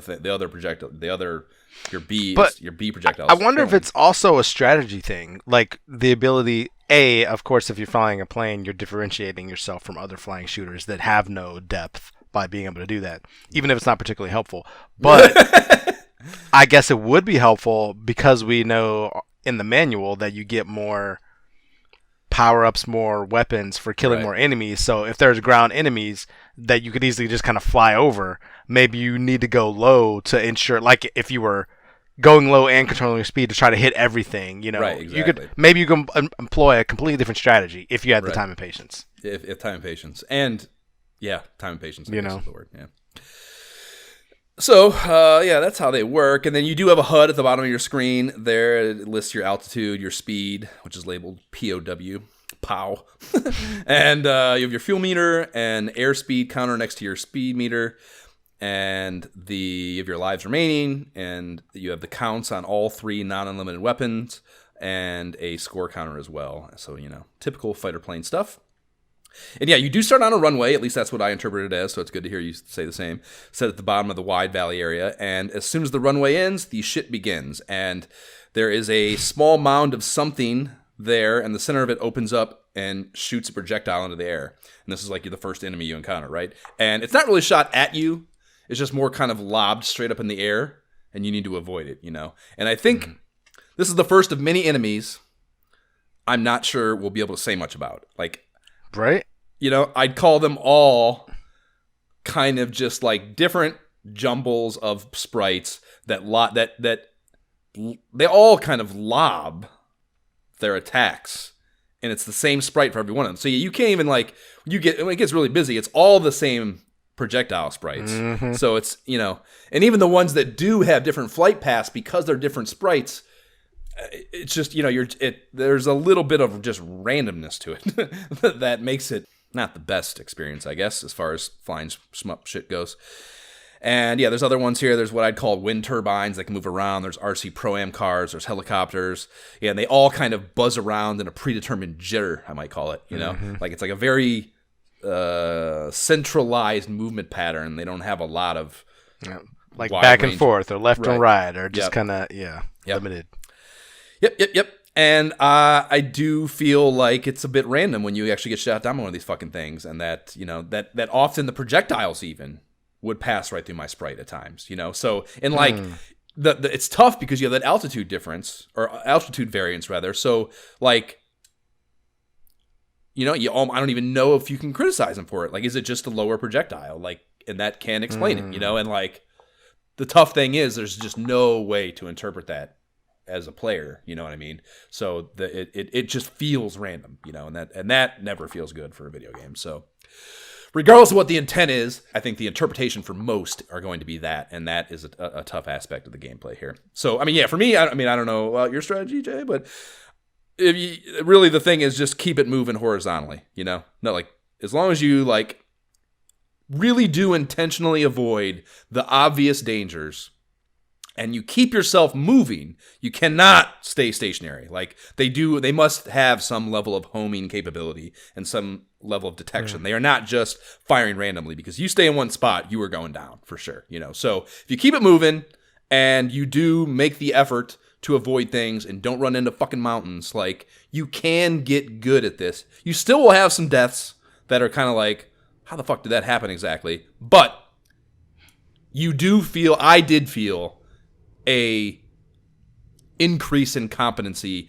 and the results I got from that competency as I played through the game. Like, I got better. I did feel that progress, which is also critical, I think, for a video game. So I could see that. Jay, I want to say, we've already revealed that you did not have the best experience for this. I think that's already been conveyed.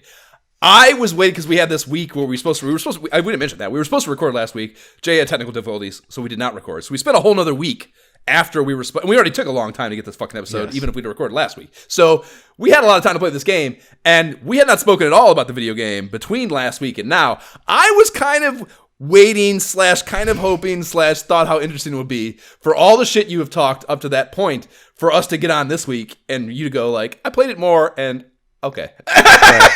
I knew you might think that. No, that is not the case. Yeah, I had every intention. I was like, well, I mean, I didn't intend this, but maybe I'll give it more time. But yeah, man, I never. My whole thing, I've kind of changed my approach to these games that we're playing. Like, depending on where we are, and what's going on. Like, first of all, I never try to look at videos and things. I never try to spoil it. Just in general. And so I never watched any videos on this, and I just was like, no, I'm just going to try it. And just, I'd never tried the back and forth because I don't do that on flying games. I love flying shooters, and normally, like, just going back and forth, spraying it, like, I'm usually trying to spray everything, but this one seemed so, if I moved too much, I was running into something. And so, like, I felt like I needed to stay more stationary. So because of that, like, I clearly did not find the secret, and it just... Yeah, I continued trying different stuff, trying to kill things, trying to kill everything, even trying to move up and down a little bit to see, like, maybe I can just get more missiles, and maybe that's the secret. That clearly did not work. I needed to stay high altitude. Yeah, I did not get much farther. Yeah, seeking combat. One... Yeah, increases difficulty immensely in what is already can be a difficult game if not approached the right way. But it also is not, there's no value to it, like by the end of the game, and we'll get there, but by the end of the game, powering that cannon up, spoiler listeners, holy fuck. Do that and worry about that only. Spend all your credits on powering your cannon up. Don't worry about those fucking missiles. They're meaningless. Like, the torpedoes are not torpedoes, but the air-to-air missiles are a little bit useful in the dogfighting stuff. But generally speaking, because that cannon, you can hit it's cool, actually, because, and I didn't even realize this at first, but, like, because I was doing the hit thing, because your fire rate initially is so slow. So, like, it's faster to hit it. But that makes it harder, obviously, to play the game, and it's just fucking tiring. Literally the first couple levels, like, my hand was fucking tired because you're just jamming on that fucking cannon button, Right. And buying the cannon upgrades increases your fire rate just holding the button. So you get that thing to max power, and it is basically a steady stream of death. There is no interval in your shot, basically, to some degree. So, like, once you get that fucker up, you're just annihilating shit, So, but in the air-to-air stuff, you still, because of the mechanics of it and the way it works, you can still, especially if you are trying to kill things as opposed to just kind of survive, the torpedoes can get things that you don't necessarily are able to get to because of the way that it works, So there is some value in those, but generally speaking, the land-based missions, no interest. You're going to kill some stuff anyways. If you do actually want to replenish fucking stuff, you have the dogfighting one too after this, so you have both to go through before you get to the shop even. So it's not even like you have to You know what I mean? Like there's just no incentive to really engage in the land-based missions. So yeah, if you're trying to do that, you're making your life harder than you should be for sure. There's no question. And we haven't mentioned it yet, but this is a one-hit death game. So if you get popped, you're going down and you're losing a life. And you do restart from right around where, like, the same place you went down, as best as I could tell anyways. So there's that to be said for that aspect of it. And lives you do have a reasonable amount of them, I think, to get through a level. If you have a full life count, even kind of recklessly, you can get through a level, I think, with a full life count, you know. So it's not, I don't think it's, you know, it's not too stingy on the that aspect of it. And you do have continues, and I never found, I mean, I was save scumming, so that's why I didn't find it. I assumed that it was unlimited. So you have a good number, but apparently not unlimited. Definitely not in my, starting over, I'm like, no. Frustration for not unlimited continues like I had hoped. I'll put it like that. Okay. So, you have to be, I think, the most important thing is being mindful of those elevated land masses. And in this case, they come in the form of large pyramids in the middle of the valleys, as well as constrictions in the mountains themselves that will funnel you into tight spaces that you need to veer into. And the play field is actually wider than one screen. So you will scroll the field of view as you enter these stretches off to the right and left, you know. So that's interesting that it has that kind of it reminded me a little bit of, was that Heavy Barrel, I think, where it was like a vertical scroller that has more than a screen of width, you know, and I think that's a cool effort on the development behalf too. So that was kind of a cool thing. And this first level goes for maybe, I don't know, 30, 40 seconds before the valley opens back up to full width, and a new music track kicks in, signifying it's boss battle time.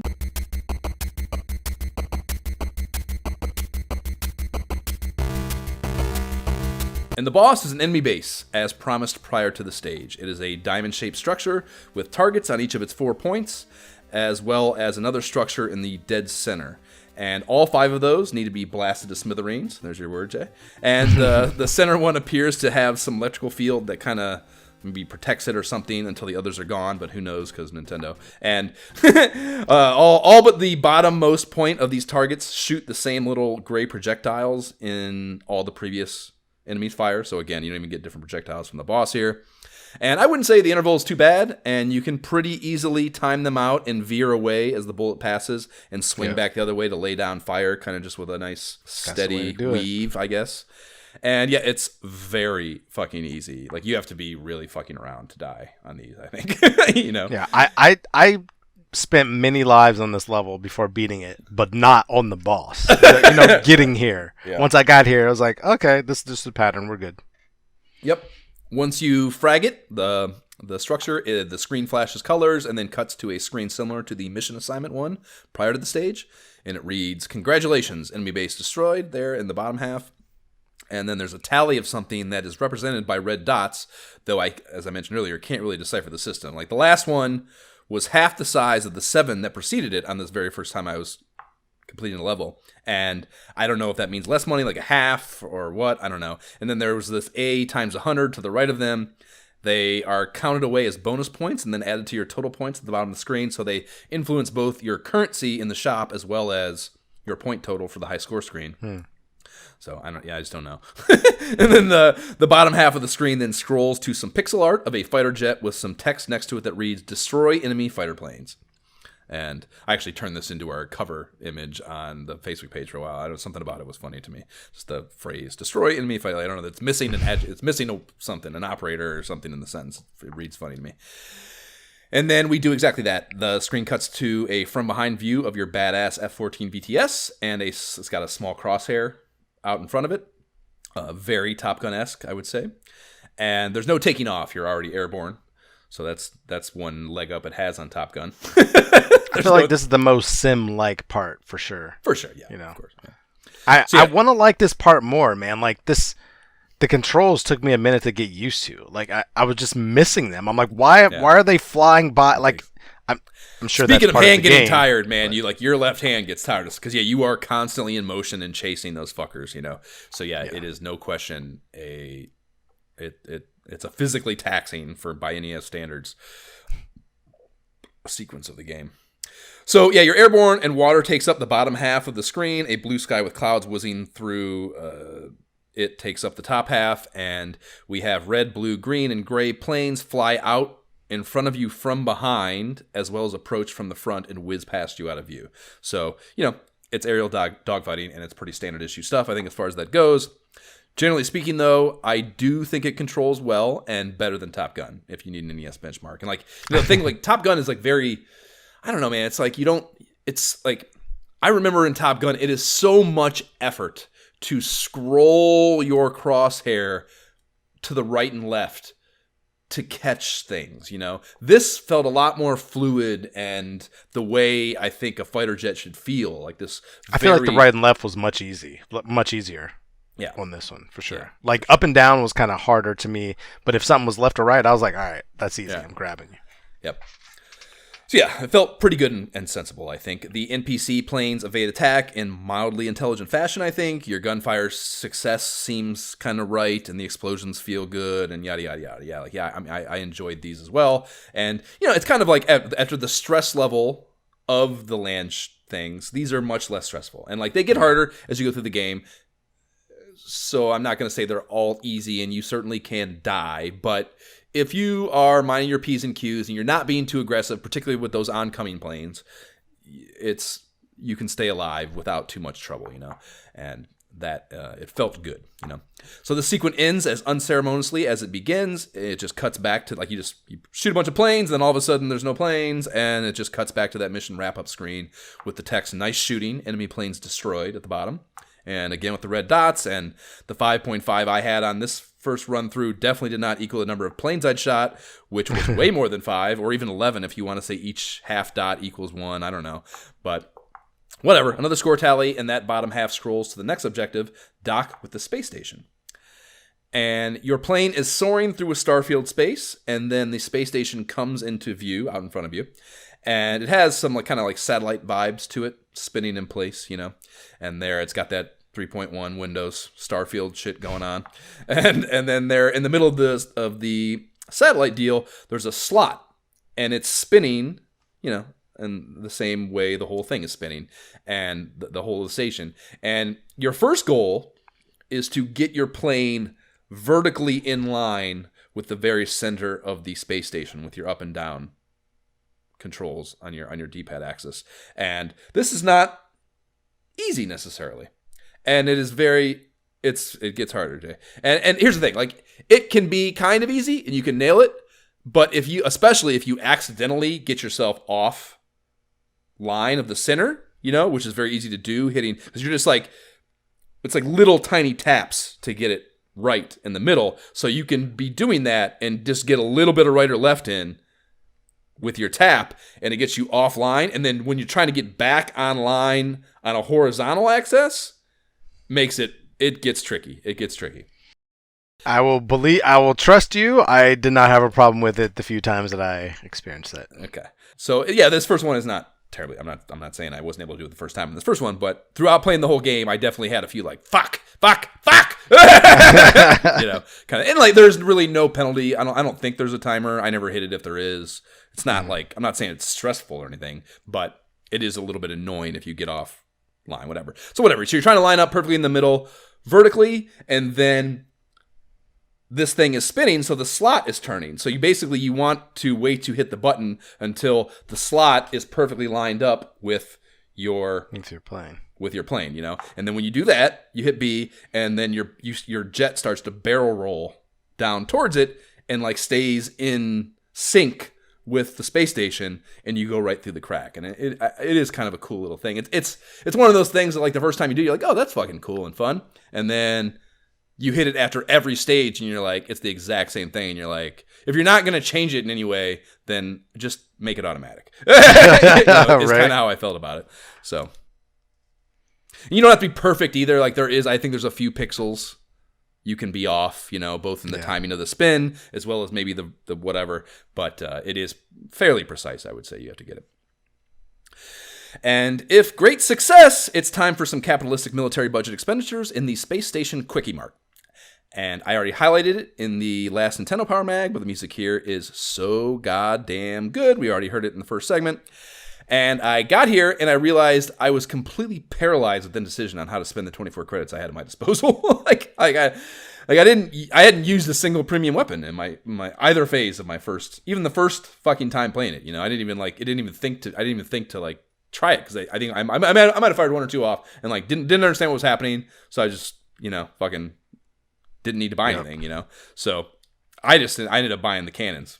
That's what led to me splurging on those because I was like, I know I use that. Let me try to upgrade that. You know what I mean? And it's like, I don't remember the exact math, but like, you pay 1 or 2 credits for a missile or 2 or a bomb, and then the cannon upgrades I want to say are 10 a pop. So it's like a big expenditure, relatively speaking, to an individual projectile to improve those. So there's maybe some level of, if you don't know how OP those cannon upgrades being maxed out can make you might be de-incentivized to make that bigger spend to get yourself those projectiles that you're using. I was. Okay. I was. And I bought one on accident. Like, I hit the button. I was like, I spent 10. Daggone it. It was one of those. Because I started off buying 4 missiles.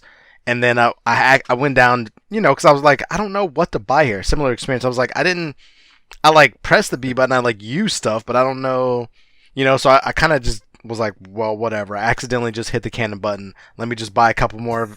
Let me just fill it out and see what I can buy, and we'll use it. We'll see if it helps me out during the next stage. Yeah. Not scientific at all. I was so confused. I just paused it and pulled the manual back up for a refresher. So I could better calculate how I wanted to approach stacking my bandolier. And the cannon was the obvious no-brainer. Your different options here. The Phoenix missiles are your air-to-air deals. Now again, where are the missiles? I don't know anything about any missiles. Of course you do. I cannot see, hear, or think of the word missiles without thinking of that movie and that scene. Just saying that. Have you seen Rambo 3, I guess? I've seen it, but it does not hold the same. It's not internalized? I do know the word. I still have that remembrance of using the word missiles, but I don't remember where it came from. So clearly you saying that, because I've done that and I'm just like, I don't remember where it came from, and it's just like, whatever. The Russian commander at the outpost says it when he's interrogating Captain Troutman in the prison. He's interrogating him and he's like, the listener will have just heard the clip, but he's interviewing him and he's asking, he's like, where are the missiles? And Troutman's like, listen to him, and he's like giving him, his fuck you, I'm Troutman face. And he's like, I don't know where any missiles are. And he says it back to him, And I can see, I guess maybe why I find it so hilarious is, especially as an adult, is I can see the 2 actors working there. That's the actors working. That was not scripted. That is that actor playing Troutman listening to this fucking Russian do his Russian accent and keep saying that missile shit. And the actor Troutman, or the actor playing Troutman, hears that and throws him a Meisner exercise. It's exactly what it is. That is not scripted. That is 100% improv, and it is borderline an acting exercise. And there's just something about it I just fucking die laughing every time I hear it. It's so funny. So that's what I think of every time I see the word missiles. That thing goes in my head. I don't know. The math and the missiles. It's just, I don't know. They're just fucking. The Phoenix ones are the air-to-airs, and those are the ones you use in the dogfighting. Of course, those are 2 units per missile. The Maverick missiles are the air-to-ground, and they're described as being your most powerful weapon in the manual. So these are 5 units per. And then the Hawk bombs are also air-to-ground. Those are 2 units per. So. I don't know. Apply that however you want. Once you're all shored up on the ammo front, you select next mission on the menu, and the game cuts to a pretty cool portal animation where your jet is flying through a wild epilepsy-induced tunnel that I would assume was a warp portal if you couldn't see the star field at the end of it. So it's what's behind me right now. And it's kind of cool. They allow you to control your jet while it's doing this. You know what I mean? And it kind of reminded me of that Batman moment after you drop Joker, where it's giving the player free will in a moment where NES games usually just autopilot you, which is, I like it. I dig it.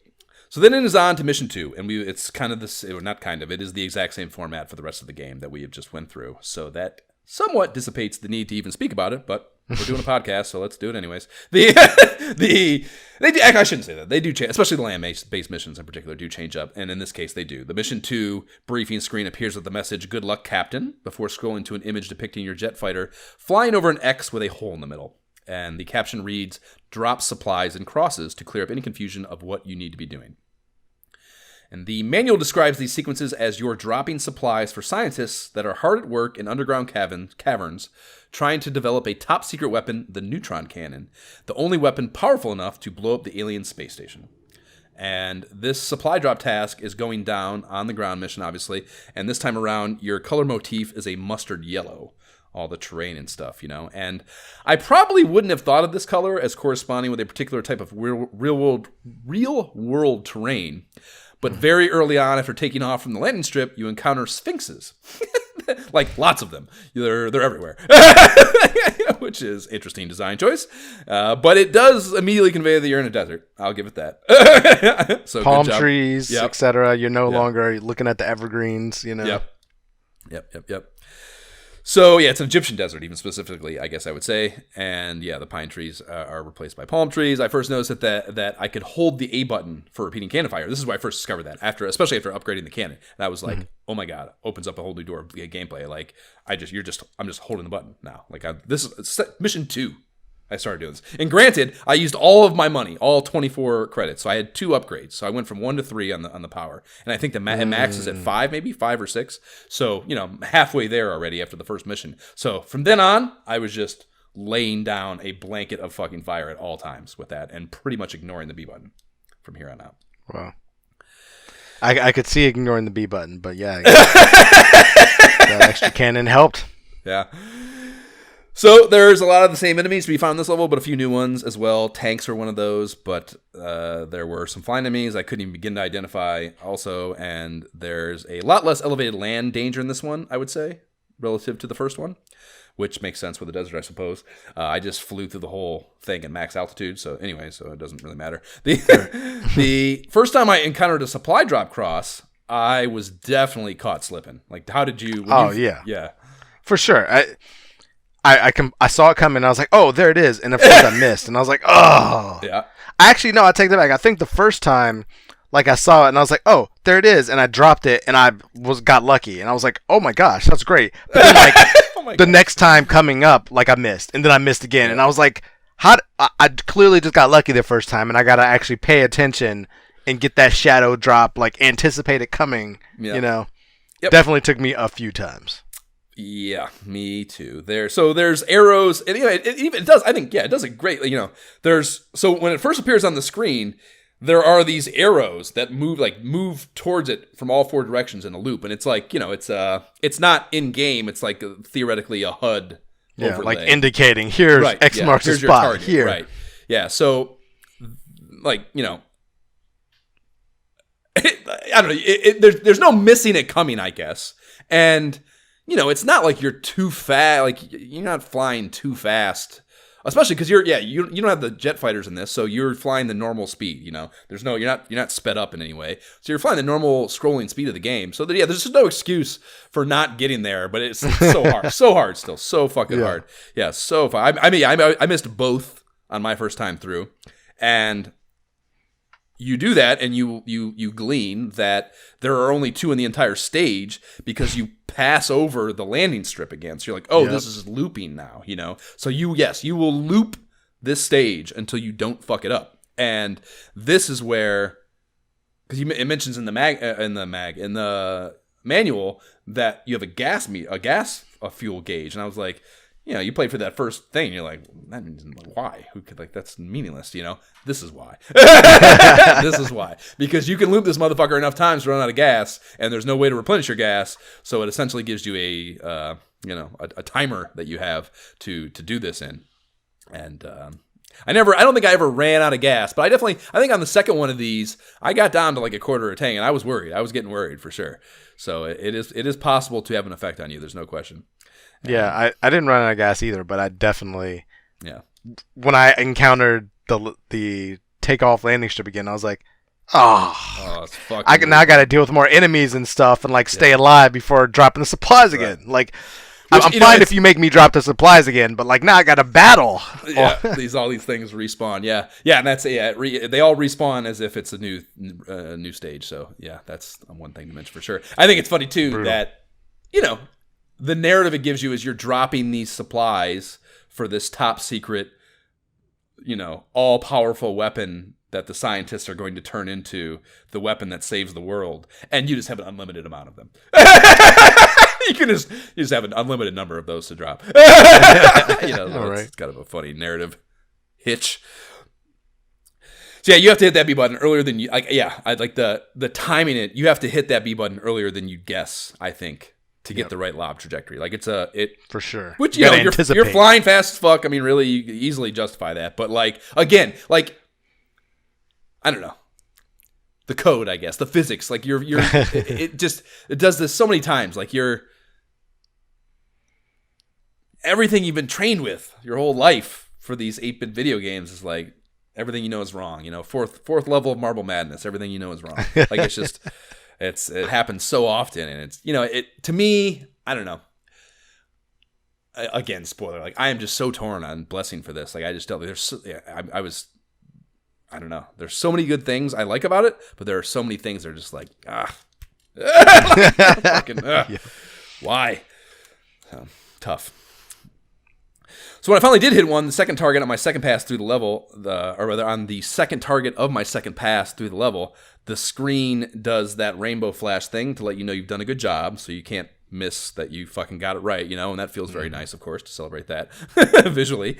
And that my next time through, the bay doors on this target were closed, but the arrows around it were still going. So there's some mixed signals going on there. You can, not that like we already discussed, you have an unlimited number of these top secret fucking supplies, but you can get yourself into danger trying to target that thing with the arrows, even though you don't need to, So that kind of sucks that that's not a little more clear, I think. And obviously, once you pass through a time or two and have this, you won't do it again. But just that first time through, it's it's another example where you're just like, fuck. Wait, so meaning like you had already dropped one in that one and you can't drop one in that supply hole again because it was closed?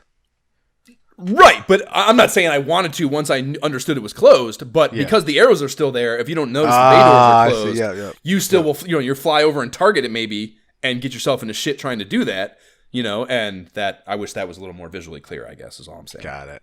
Yeah, I can see that. So yeah, it took me my first time through this one, dude. It took me 7 goddamn passes to get through this. That's a lot of passes. Yeah. Whoa. So it was this one actually. Yeah, fuel was down to a quarter of a tank. I mixed them up. So yeah, I only died twice the whole time, and it still took me 7 times. Just missing. I just could not fucking hit that second one, or it was the first one, I guess, in the order of the level, but it was my second one. Yeah, it was fine. Got to put the wine down before playing this game. But honestly, what I did say, like when I was playing this, I was like, man, I feel like I can't play this game casually. Like I was definitely taking it casual at first. Like, all right, it's flying shooter, I enjoy them. I'll playing it casual. But I was like, no, I got to focus and like make this drop. Yeah. Man, I was not expecting that. That's good. You say that, dude. That makes me want to like it. That makes me want to like it. That you can't just fucking jerk off through the game. I like that. That's good. I wanted to like it. 100% wanted to like it. For sure. So when you do succeed and get both of them, it says good work, supplies received, as the message on the wrap-up thing. And then it was destroy enemy fighter planes time. And in this instance of that sequence, you're over a brown landmass, and I'm guessing this is still the desert. And there's nothing descriptive whatsoever in it beyond the color, though, so who the fuck knows. And the sky looks the same. It's, I would say, maybe a little more aggressive with the oncoming air traffic and their firing of missiles, but it was pretty damn samey as far as the overall experience goes. I did get popped once on this instance, and it's kind of cool how you go down, or rather you don't go down immediately. Like, you get shot, and, like, you still have a moment you're like, did I get shot? You know, and then you go down, which is, I kind of like that little moment of, oh, fuck. That was a cool design decision, I think. And you have like a little bit of smoke coming out of you before descending and exploding. It's kind of cool. Yeah, I definitely got hit a few times here because some of the planes now like drop missiles back at you, So here, this is where it felt tough again, but I also learned that I needed to massage. We talked about the codes of the era. Massage the controls a bit, like Street Fighter.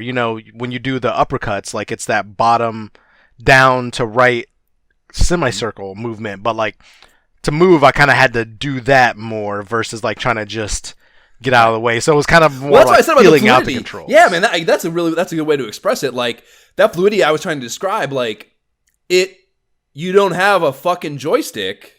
At least I didn't. I guess you could play the game with a joystick. Maybe it would have been cooler if I did. But like the way it makes you employ that D-pad feels kind of with that more fluid, like constant thing that a joystick might, and that's good design, you know. So that's kind of cool, I think. Or that is maybe very that cool, goes back to the sim aspect here because you would love to have a stick. Like this is your traditional right time when you would have a stick flying in that kind of way, you know. For sure. Yep. The wrap-up screen text reads nice going, so it's fun that those change as opposed to the end of the first mission's air-to-air shit. And then we have the space station again, and I got a little wonky on this one. And the I knocked my jet off the side, and it was a struggle to get back to the middle. And I don't know if that was just because they make it looser for the purposes of difficulty, or if I just did something dumb. I'm not sure. I had 23 credits this time, so I did 2 cannon upgrades again to level 5, and then a Phoenix missile, and then it was on to mission 3. So, were you still avoiding that fucking cannon upgrade? Yeah, I actually didn't write down what I did here. I just kind of I didn't have too many credits this time, which is part of the problem. Yeah. Like before, I wrote down like everything I bought because I was like, all right, I got a lot of credits. I feel like this time I just didn't kill a lot of stuff. Like I was more avoiding, so I didn't have much to buy, and I still at this point wasn't sure how much it was helping me. You know, I just kind of like felt like I was buying stuff, and yeah, of course I'd drop a bomb or something every now and then, and it would kill a bunch of enemies. I'd be like, cool, but it was more like I'm still just trying to fly, shoot stuff, and avoid. It's like that. You know? You're describing what I think we said the ass projectile in Zoom. You know, like it's there, and like I think of it sometimes and use it, and it's cool. But mostly, I don't think to use it. That's kind of how I felt about these weapons, and I think this is part of my problem with the game is that these, outside of hearing you talk about the cannon and like, yeah, if you get all the way upgraded, how it makes a difference. I felt like I couldn't actively employ these when I wanted to and how I wanted to in a thoughtful manner because I was just trying to survive. So that aspect of the game, which is normally a thing I love, like, yeah, let me progress. Right. Yeah. I felt like I just wasn't powering up, so I was like, what's the point, you know? I feel that. I can see that for sure. You know, something we didn't mention, too, that's kind of cool about this part of it. I was thinking while you're describing your purchasing experience. That, like, so in the shop menu thing, you see the, like, it's like a schematic of the bottom of your plane, you know. So it has all these things flashing. And like I didn't even understand this when I first got it. I was like, because it's got the 6 little things towards the back. Those are your bombs. And like, yeah, I did not get what these all meant. So that's also why I went back to the manual. Like, what is the fuck is happening here when I'm buying? Like, I don't understand what's happening. I don't understand. Like, yeah, you have like that explains. It's like it's a really well done expression of what your max carrying capacity is of each one and how when you buy them you can see them light up, you know. But I was too stupid to get it when I first got it or when I was first in this shop thing. So that's worth mentioning too, that it is a very cool menu and well done, but I could not fucking get it. I use the manual to fucking. So a lot of nice little design touches, and that's again like this. There's one of the things that I want to commend it for, and I want to like it.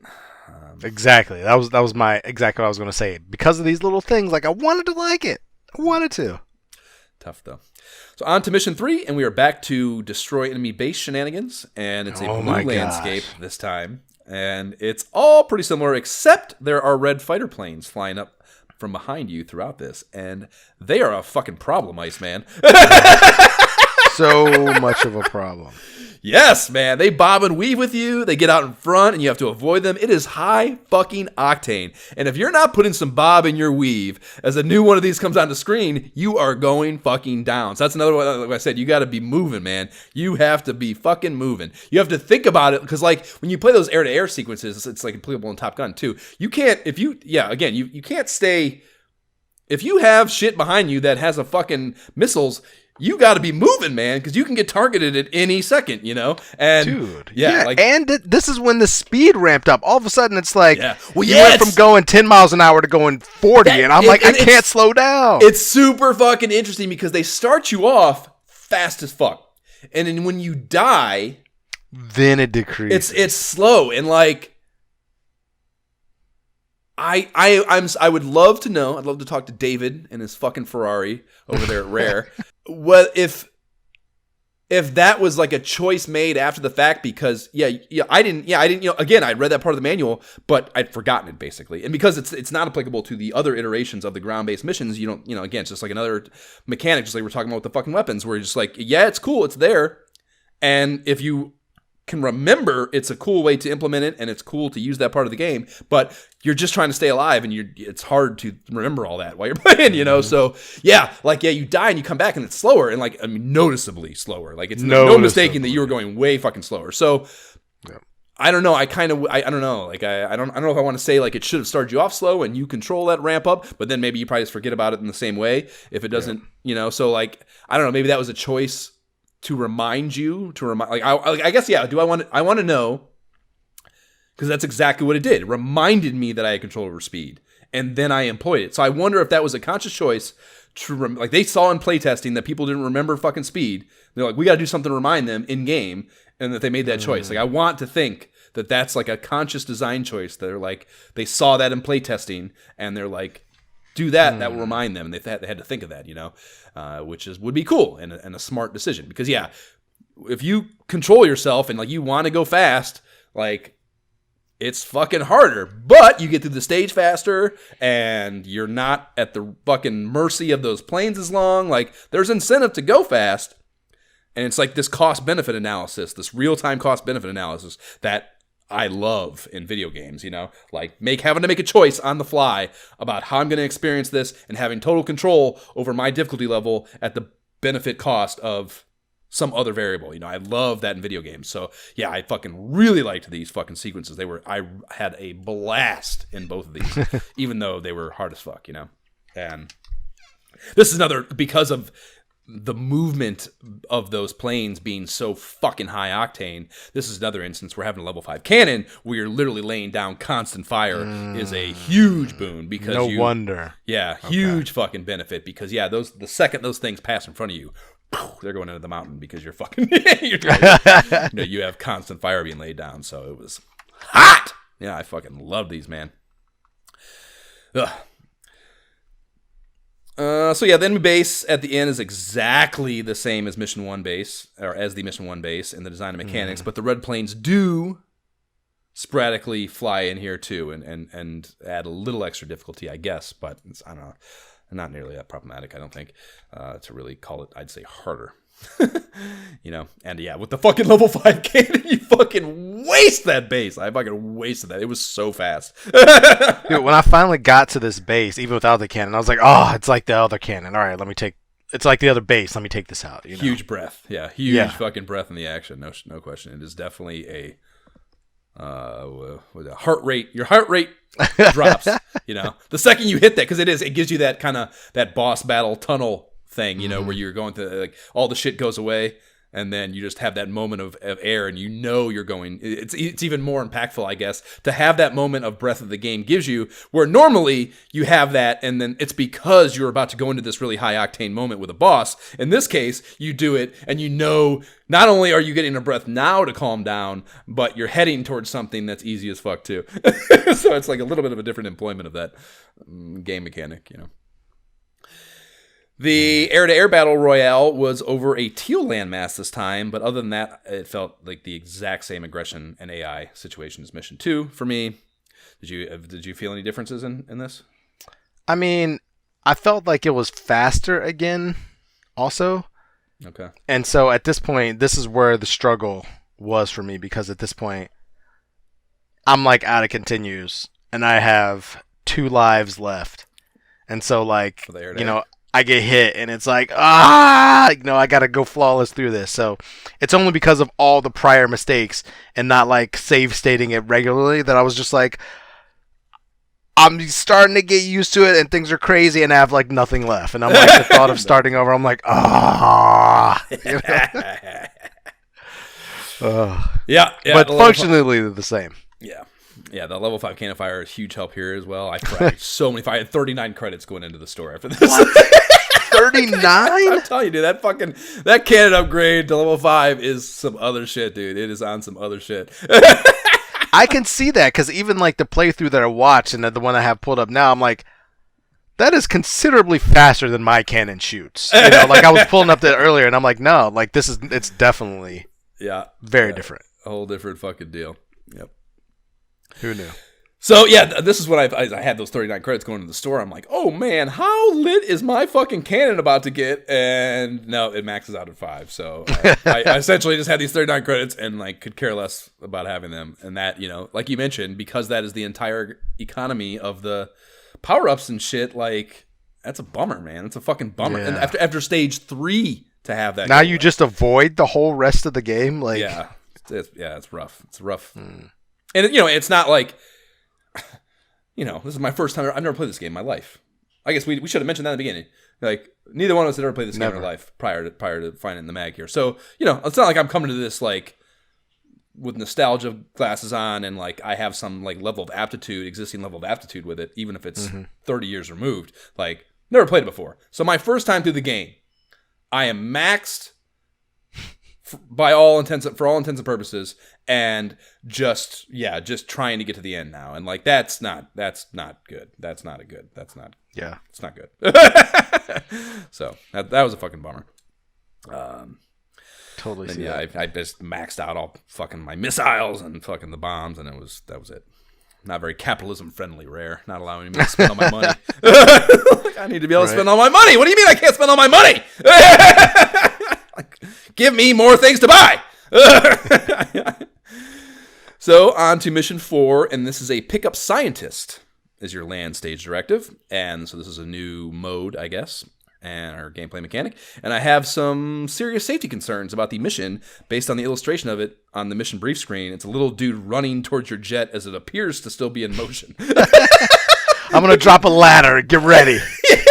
It's like one of those rope ladders where you gotta like at Mach what do fighter jets in 1990 go like Mach fucking something, I don't know, something that a fucking guy shouldn't be running and trying to jump onto. I know that for sure. I am not a fucking physics scientist or a fucking safety professional, or a military professional of any kind, but I know that's not a good fucking mission plan.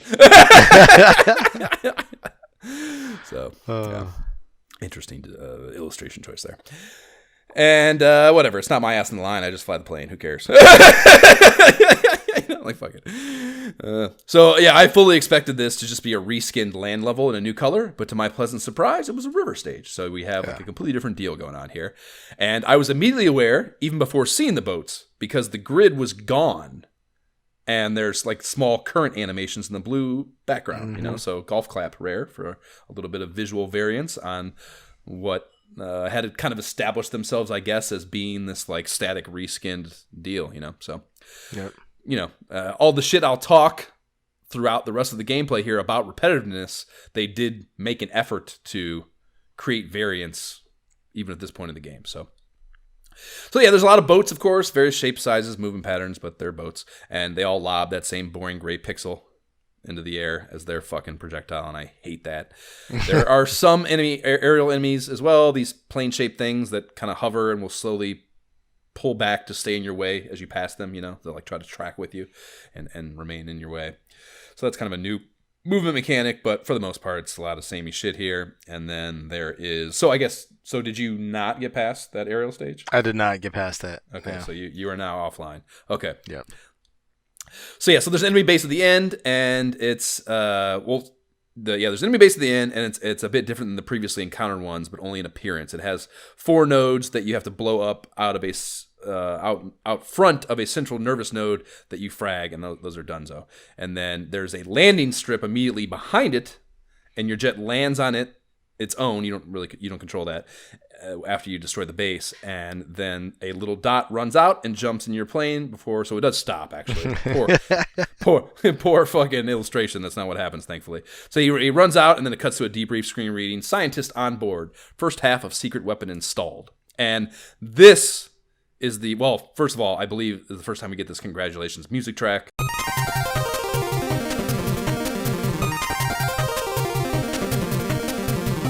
And this is also kind of where I started to be able to piece together that screen, you know, because it makes this thing appear under the bottom left sprite. You know, that's like half. That represents half the secret weapon. Now that you picked up the scientist, you know, so started to get it. Still didn't completely get it, but started to get it a little bit there. And then you move on to an air-to-air sequence, of course, and it's also drizzled in with a little bit of new shit. The enemy jets will fire missiles at you from behind now, so you need to be, you can, you know, avoid those, and that's new. And then, I mean, you can, basically, if you just stay out of the middle of the screen. So again, kind of just like the land-based missions in that regard, and that, like, you just need to keep moving and not let yourself come to rest center mass, you know. It's kind Oh, of no, but that's what I was saying. They were shooting from behind on the last one. Oh, were they? I didn't Yeah, talk to yeah. that one. Okay. That's why I got killed so many times, because I would try to just kind of stay central and try to just, and I would just be getting peppered with those. Like, Yeah, got to keep it moving. Got to keep it out there, keep it moving. So that's it. You get another space station, another fucking thing. Same deal. So on to mission 5, and this is same destroy enemy base shit, different line of code. This one is absolutely just a purple reskin of the mission 1 land stage, and it has the pine trees even. And there's some new enemy sprites, but nothing new in their mechanics, I would say. Same for the enemy base at the end. Sigh. And nothing new cooking in the air-to-air sequence, in my opinion, either. And by this point, I am, yes, flawless at the space station docking shit. I should hope so. Yeah. So, yeah, it starts there in Mission 5 to really become like, I'm slogging now. So, after these messages. We'll be right back. It's the flight of your life. Captain Skyhawk for your Nintendo. Captain Skyhawk is the only air combat game with a spy satellite view of the action. More weapons, more missions over more terrain than any other flying ace. Do you have what it takes to airdrop supplies, rescue scientists, destroy aliens, and save Earth from certain doom? It takes the hottest fighter pilot ever. Now air combat soars to incredible new heights with Captain Skyhawk for your Nintendo. That is a 1990 U.S. market commercial for the very game we're indulging in here, Captain Skyhawk, in transmission. Mission 6 in the video game, land sequence, and it is a supply drop run, and and the color scheme here is orange, and it's a reskin of the Egyptian motif in Mission 2. So we're absolutely getting that Dino Ricky thing here, where it's the same levels, reskinned in the same order as earlier in the game, and guess how much that sucks. The air Funny combat. you mentioned Dino Riki. We will get some That's exactly yeah. Exactly yeah. If you have to mention Dino Ricky, if I have to mention Dino Ricky in particular, guess where we're at on this. that's a funny thing to say, considering I love Dino Riki and had, you know, huge childhood affinity for it, and exactly. I will, and it's fun, dude. I went into that game with the same thing going on, and it was so bad it turned me off of it. So that is the only reason that you had anything positive to say about that game, is that was just literally completely 100% opacity nostalgia goggles.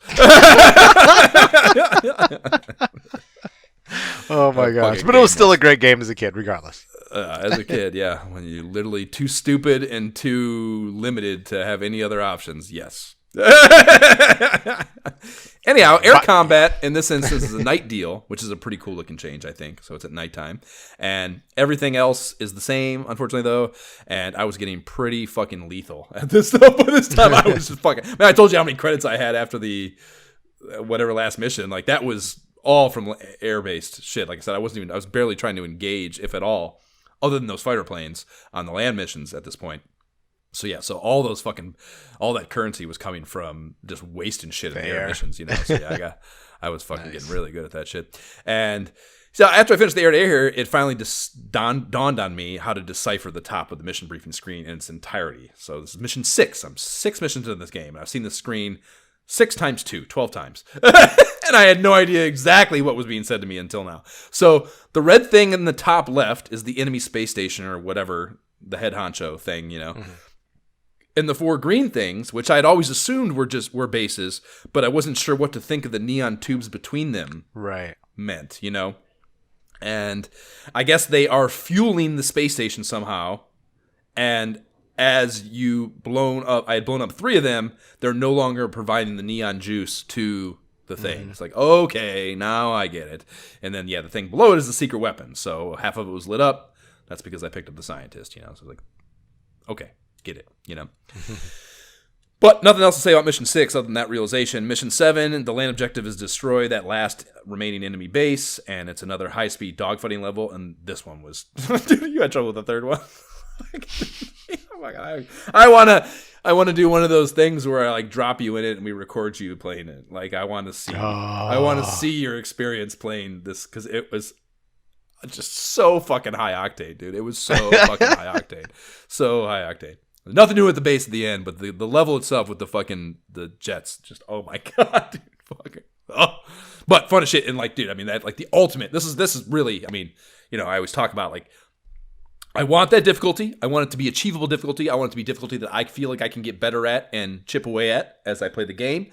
And when I fucking do like crest over the hill, I want to feel like I accomplished something. And when I fucking got through that level, I felt like I fucking did some serious shit. And that is, you know, good job. So that was cool. Impressive. What's up?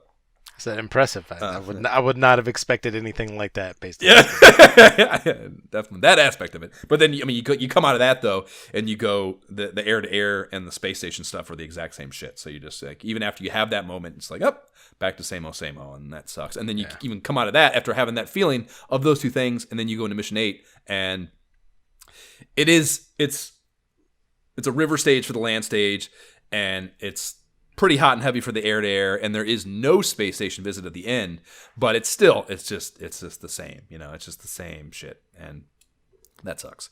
So it goes direct. So you finish the air-to-air thing, and then it cuts directly to destroy enemy space station is like the screen that it cuts to the briefing screen, and that means, and this is important, I think, no weapon resupply opportunity after those Mission 8 runs. How fucked up is that? Right? Hey. I mean here's the thing. It doesn't matter. It doesn't matter, but it sucks that it doesn't matter. You know what I mean? Yeah. It really sucks that it doesn't matter. Yeah. I guess when you put it like that, yeah.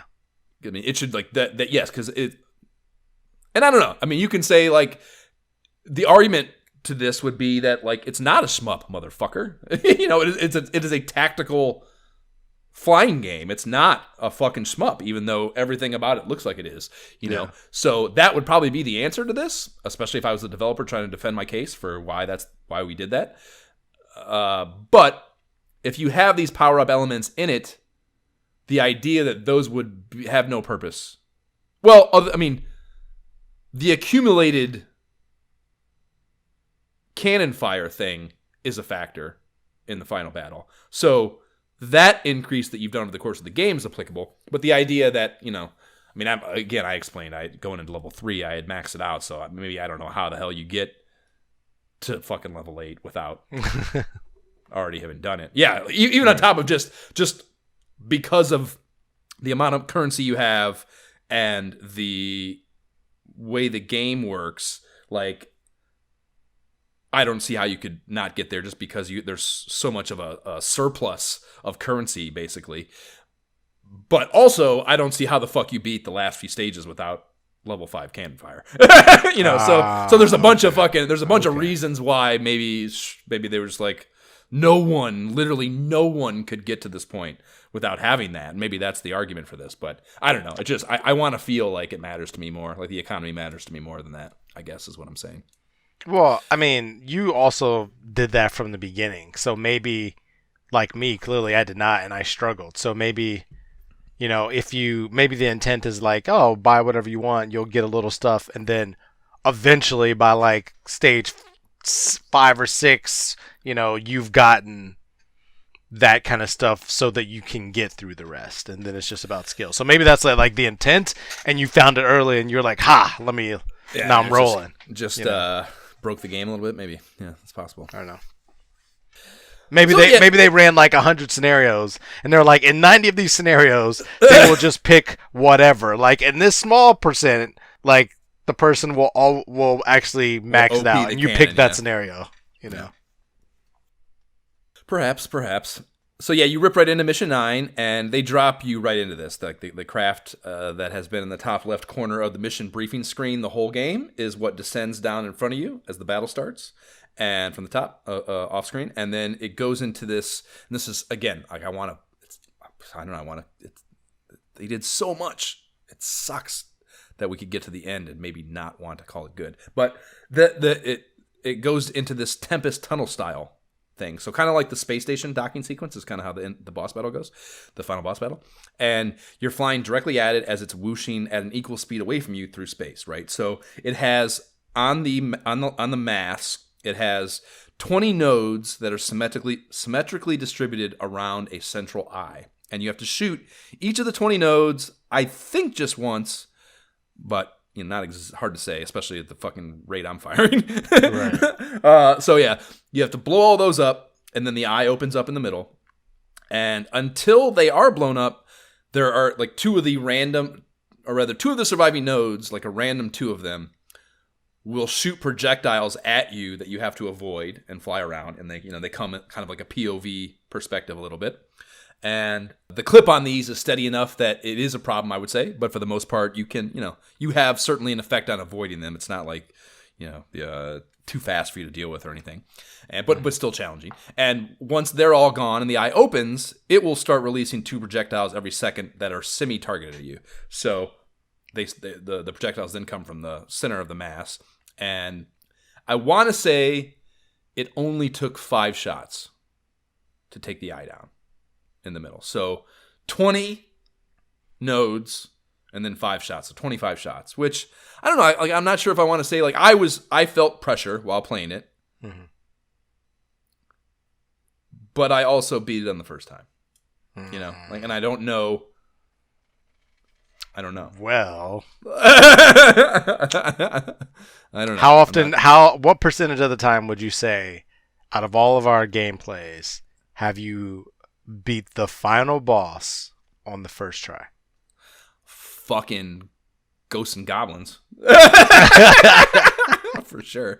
It's not probably not good. I don't know. I mean, I think I'm pretty sure I died a time or two, but I had the lives. Okay. Yeah, I mean, I don't know. I'm not sure what to say exactly about the difficulty level, but in any event, the whole unit, when it does die, the whole unit flashes, explosions pop up all over it, and before it can destruct or anything, we cut to the mission debrief screen, so you don't actually see an explosion of the whole thing. It cuts to that mission debrief, and it says, "Congratulations" in the text area, and then it counts your score addition down, then scrolls to a picture of the space station and the text, "Mission complete, alien invasion fleet destroyed." And then it cuts to the game over screen, just those words small in the center of an all-black card. And you can enter your name on the high score list after that, and there's a dedicated chiptune for this that we already experienced. Todd has landed in third place at 162,123 behind Brendan and Trevor, which is quite the top 3, I must say. Brendan, Trevor, and Todd. Definitely sound like they could be fucking ninjas over in Final Fantasy for sure. I assume after dying after the 3rd level, you did not jot down your high score. I definitely have a couple high scores on there. They're in like 6th and 7th place. I definitely am populating the bottom half multiple of that. times you keep starting. Yeah. That's hilarious that you didn't theoretically didn't turn it off and keep playing. That's a funny thought. Yeah. No, I mean, I definitely died multiple times, and then I was like, all right, now let me try it again. I've attempted this multiple times. That's what I'm saying. Like, I had my save state, like I'm going through, and then I went through again, and I was like, all right, let me just try a different strategy. I wanted to like it. Yeah. And in watching the playthrough and your experience with it, it sounds like, I mean, I will say I like the final boss the way that you had that sim view instead of kind of the overhead view. The overhead view on the destroying the enemy base is just seems off to me. Like, I just don't like the angle of it, but that head-on view I do like, even though it seems pretty easy. But it's cool. It reminds me of what is it? It's not. I don't think it's Gradius. Gradius is Life Force-y. There was some Xevious? fucking. Yeah, exactly. I don't fucking know. One of those sci-fi games where you had that Tempest down a tunnel thing going on for boss battles, and it was really fucking cool. And it reminded me of that, and I can't think of what the game was. I think I've nominated it before, but I can't remember the name of it now.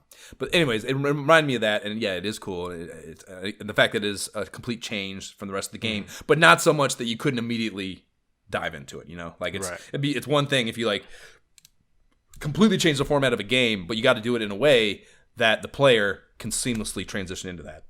And it, no question, did that. So, pretty good job.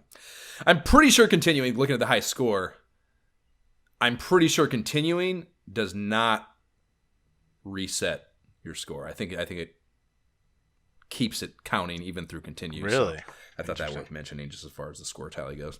Yeah. So that said, the top scores on the high score thing, these 250,000 benchmarks that Brendan and Trevor have laid down here, seared into the ROM, are pretty lofty pursuits. I think I'm not sure exactly how you get there because I beat the whole fucking game, and I'm barely halfway to the second place, let alone the fucking top score. Wow. Yeah, but that's fucking it, man. I wasted it the first time. My boss battle videos on the fucking will be in the show notes, of course, and it's the whole video. So that's like the whole deal. The sequence after the game ended, the whole fucking thing is 2.5 minutes. So, yeah, wow. And a significant portion of that 2.5 minutes is me having controller input issues and sorting that out. So, yeah, it's not a long end game sequence, including the reward post game. So, yeah, that's not. How did you feel though? How did you feel? Did you feel like you accomplished something? Like, well, tell me how feel you, sir? Right? Yeah. I mean, I that's the tough thing about it is I don't. I'm not like.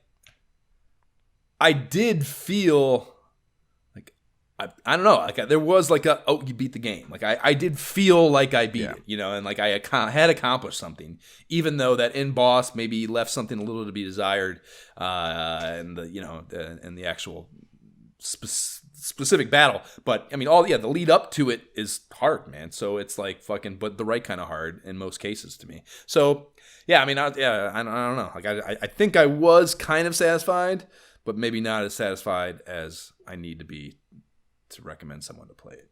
So let's talk about that further in the next segment.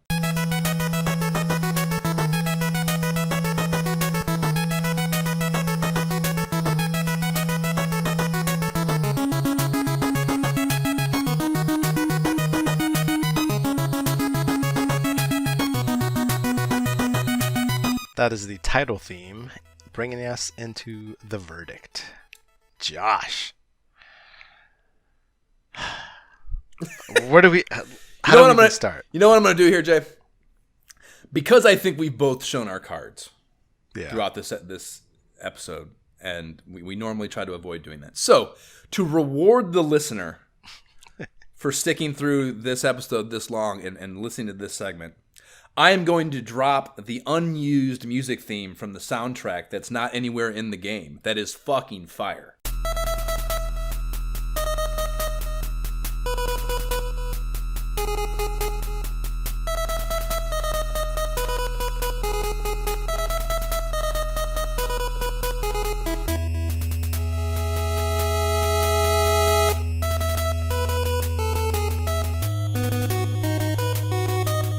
So you have a music reward for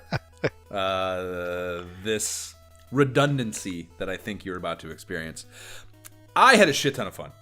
And once I got used to the mechanics and really sorted the game out and could just cook, I was having a fucking blast. Those land dogfight stages, beating a dead horse, to say those are the most fun I've had in a flying game on the NES, like, period. And that's inclusive of a life force. That's inclusive of... There aren't a lot of other flying games I like, but so it's not like there's a ton of competition maybe for this title, but those are the most fun I've had flying something on an NES game. And I think they did a really great job of executing 3 entirely different gameplay types. I enjoyed all of them to some degree or another, and I had and like I said, there's a startup cost to it, but once I had figured them out control-wise, I did not have any gameplay control gripes. Everything controlled fine. Everything did what it was supposed to do. You had control over it that you're supposed to have.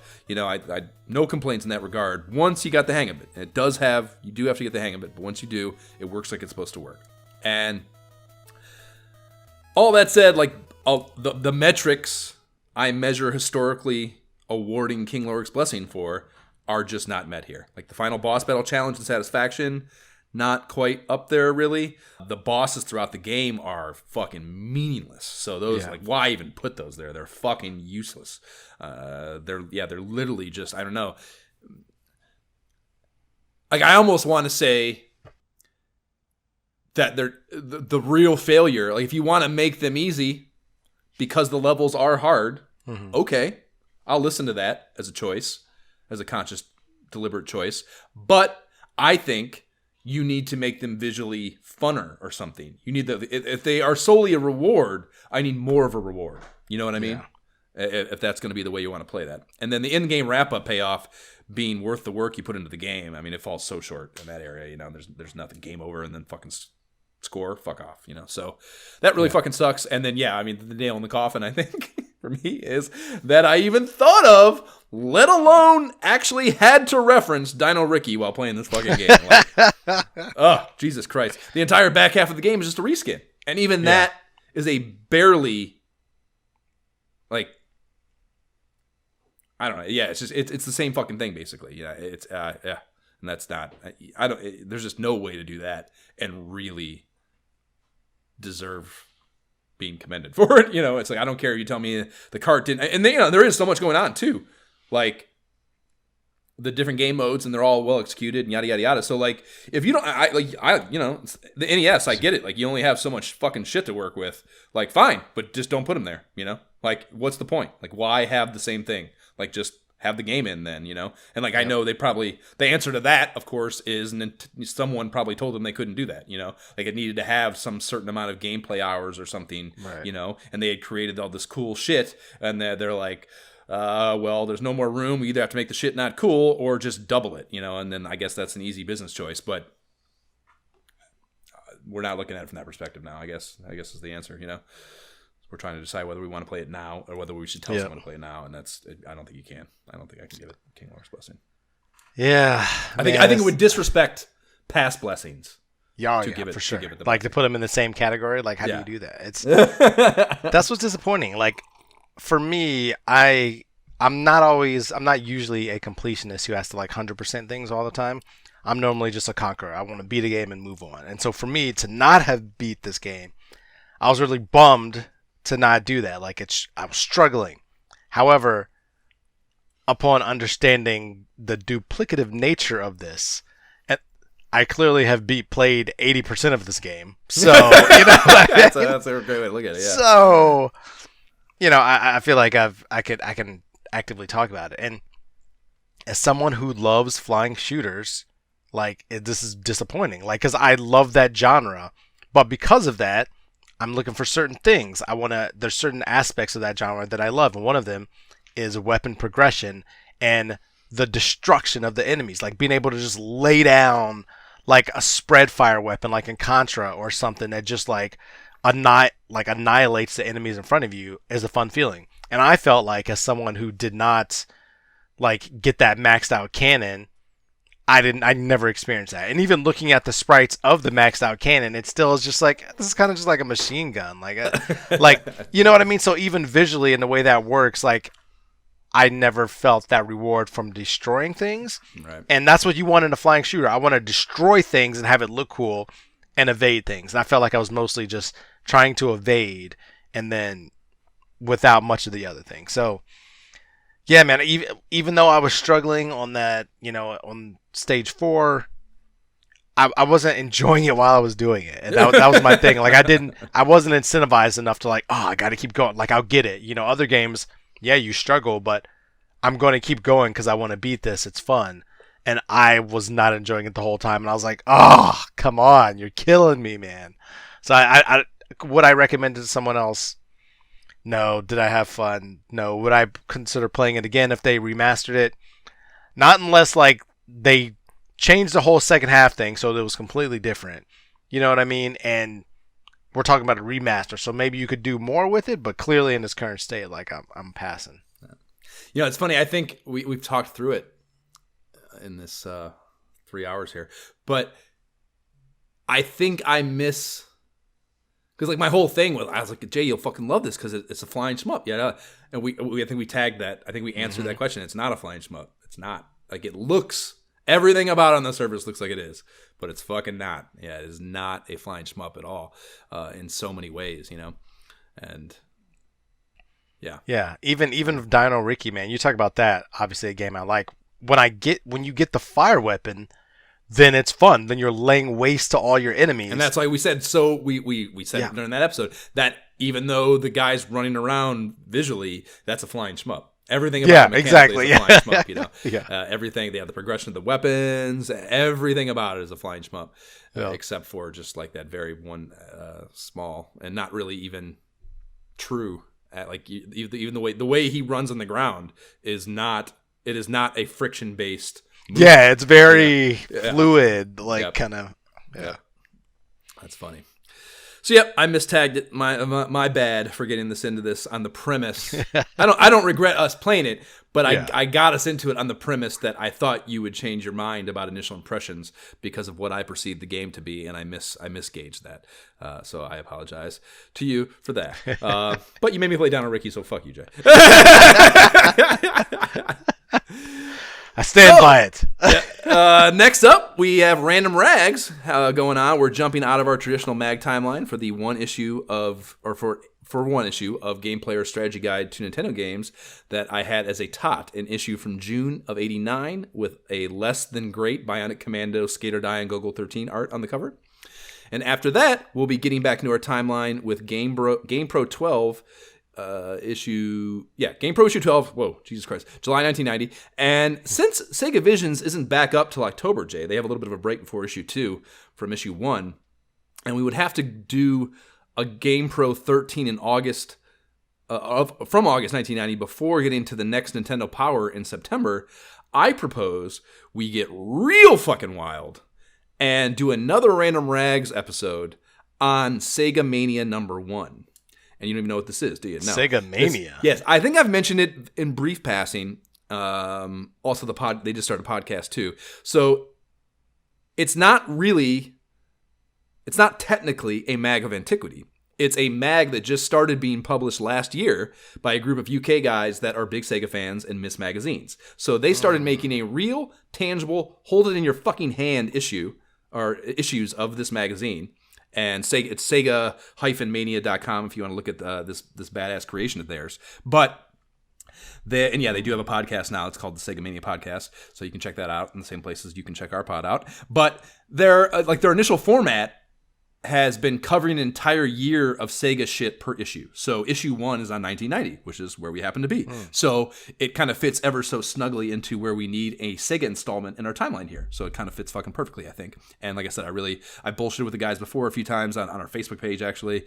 I tagged them in some shit. So they seem very cool. I think their brand of humor on the pod sounds very similar to ours too. So I appreciate that as well. And I certainly like that they're trying to make a retro game magazine in present day and sell issues of an actual tangible magazine, you know. So I think I respect that. Cool. Yeah, respect that. Yeah. So what say you, Jay? Are you on board for that? For another? I'm down. Let's do it. Okay. So yeah, we will do We'll go bounce back to Game Pro after this Random Rags, and then go into a Sega Mania issue. And that's very cool.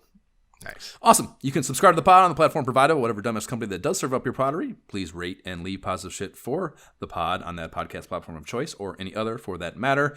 The website is nyehentertainment.com/ISOH pod. You can email us directly at isohpodcast@gmail.com. You can follow the pod on Facebook and or Instagram. Link to the YouTube gameplay videos playlist is in the show notes. There's the ISOH subreddit if you want to get down with us on Reddit.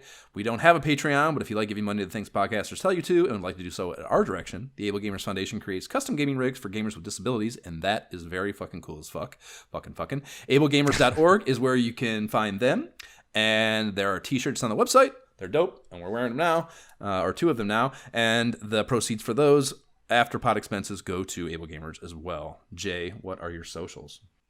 Gentleman JB is my gamer tag, and that's pretty much where you can find me on all the socials that I choose to be active on. You can find me on Twitter at Josh Folan. You can find me on Instagram at MyShiftKeyIsBroke.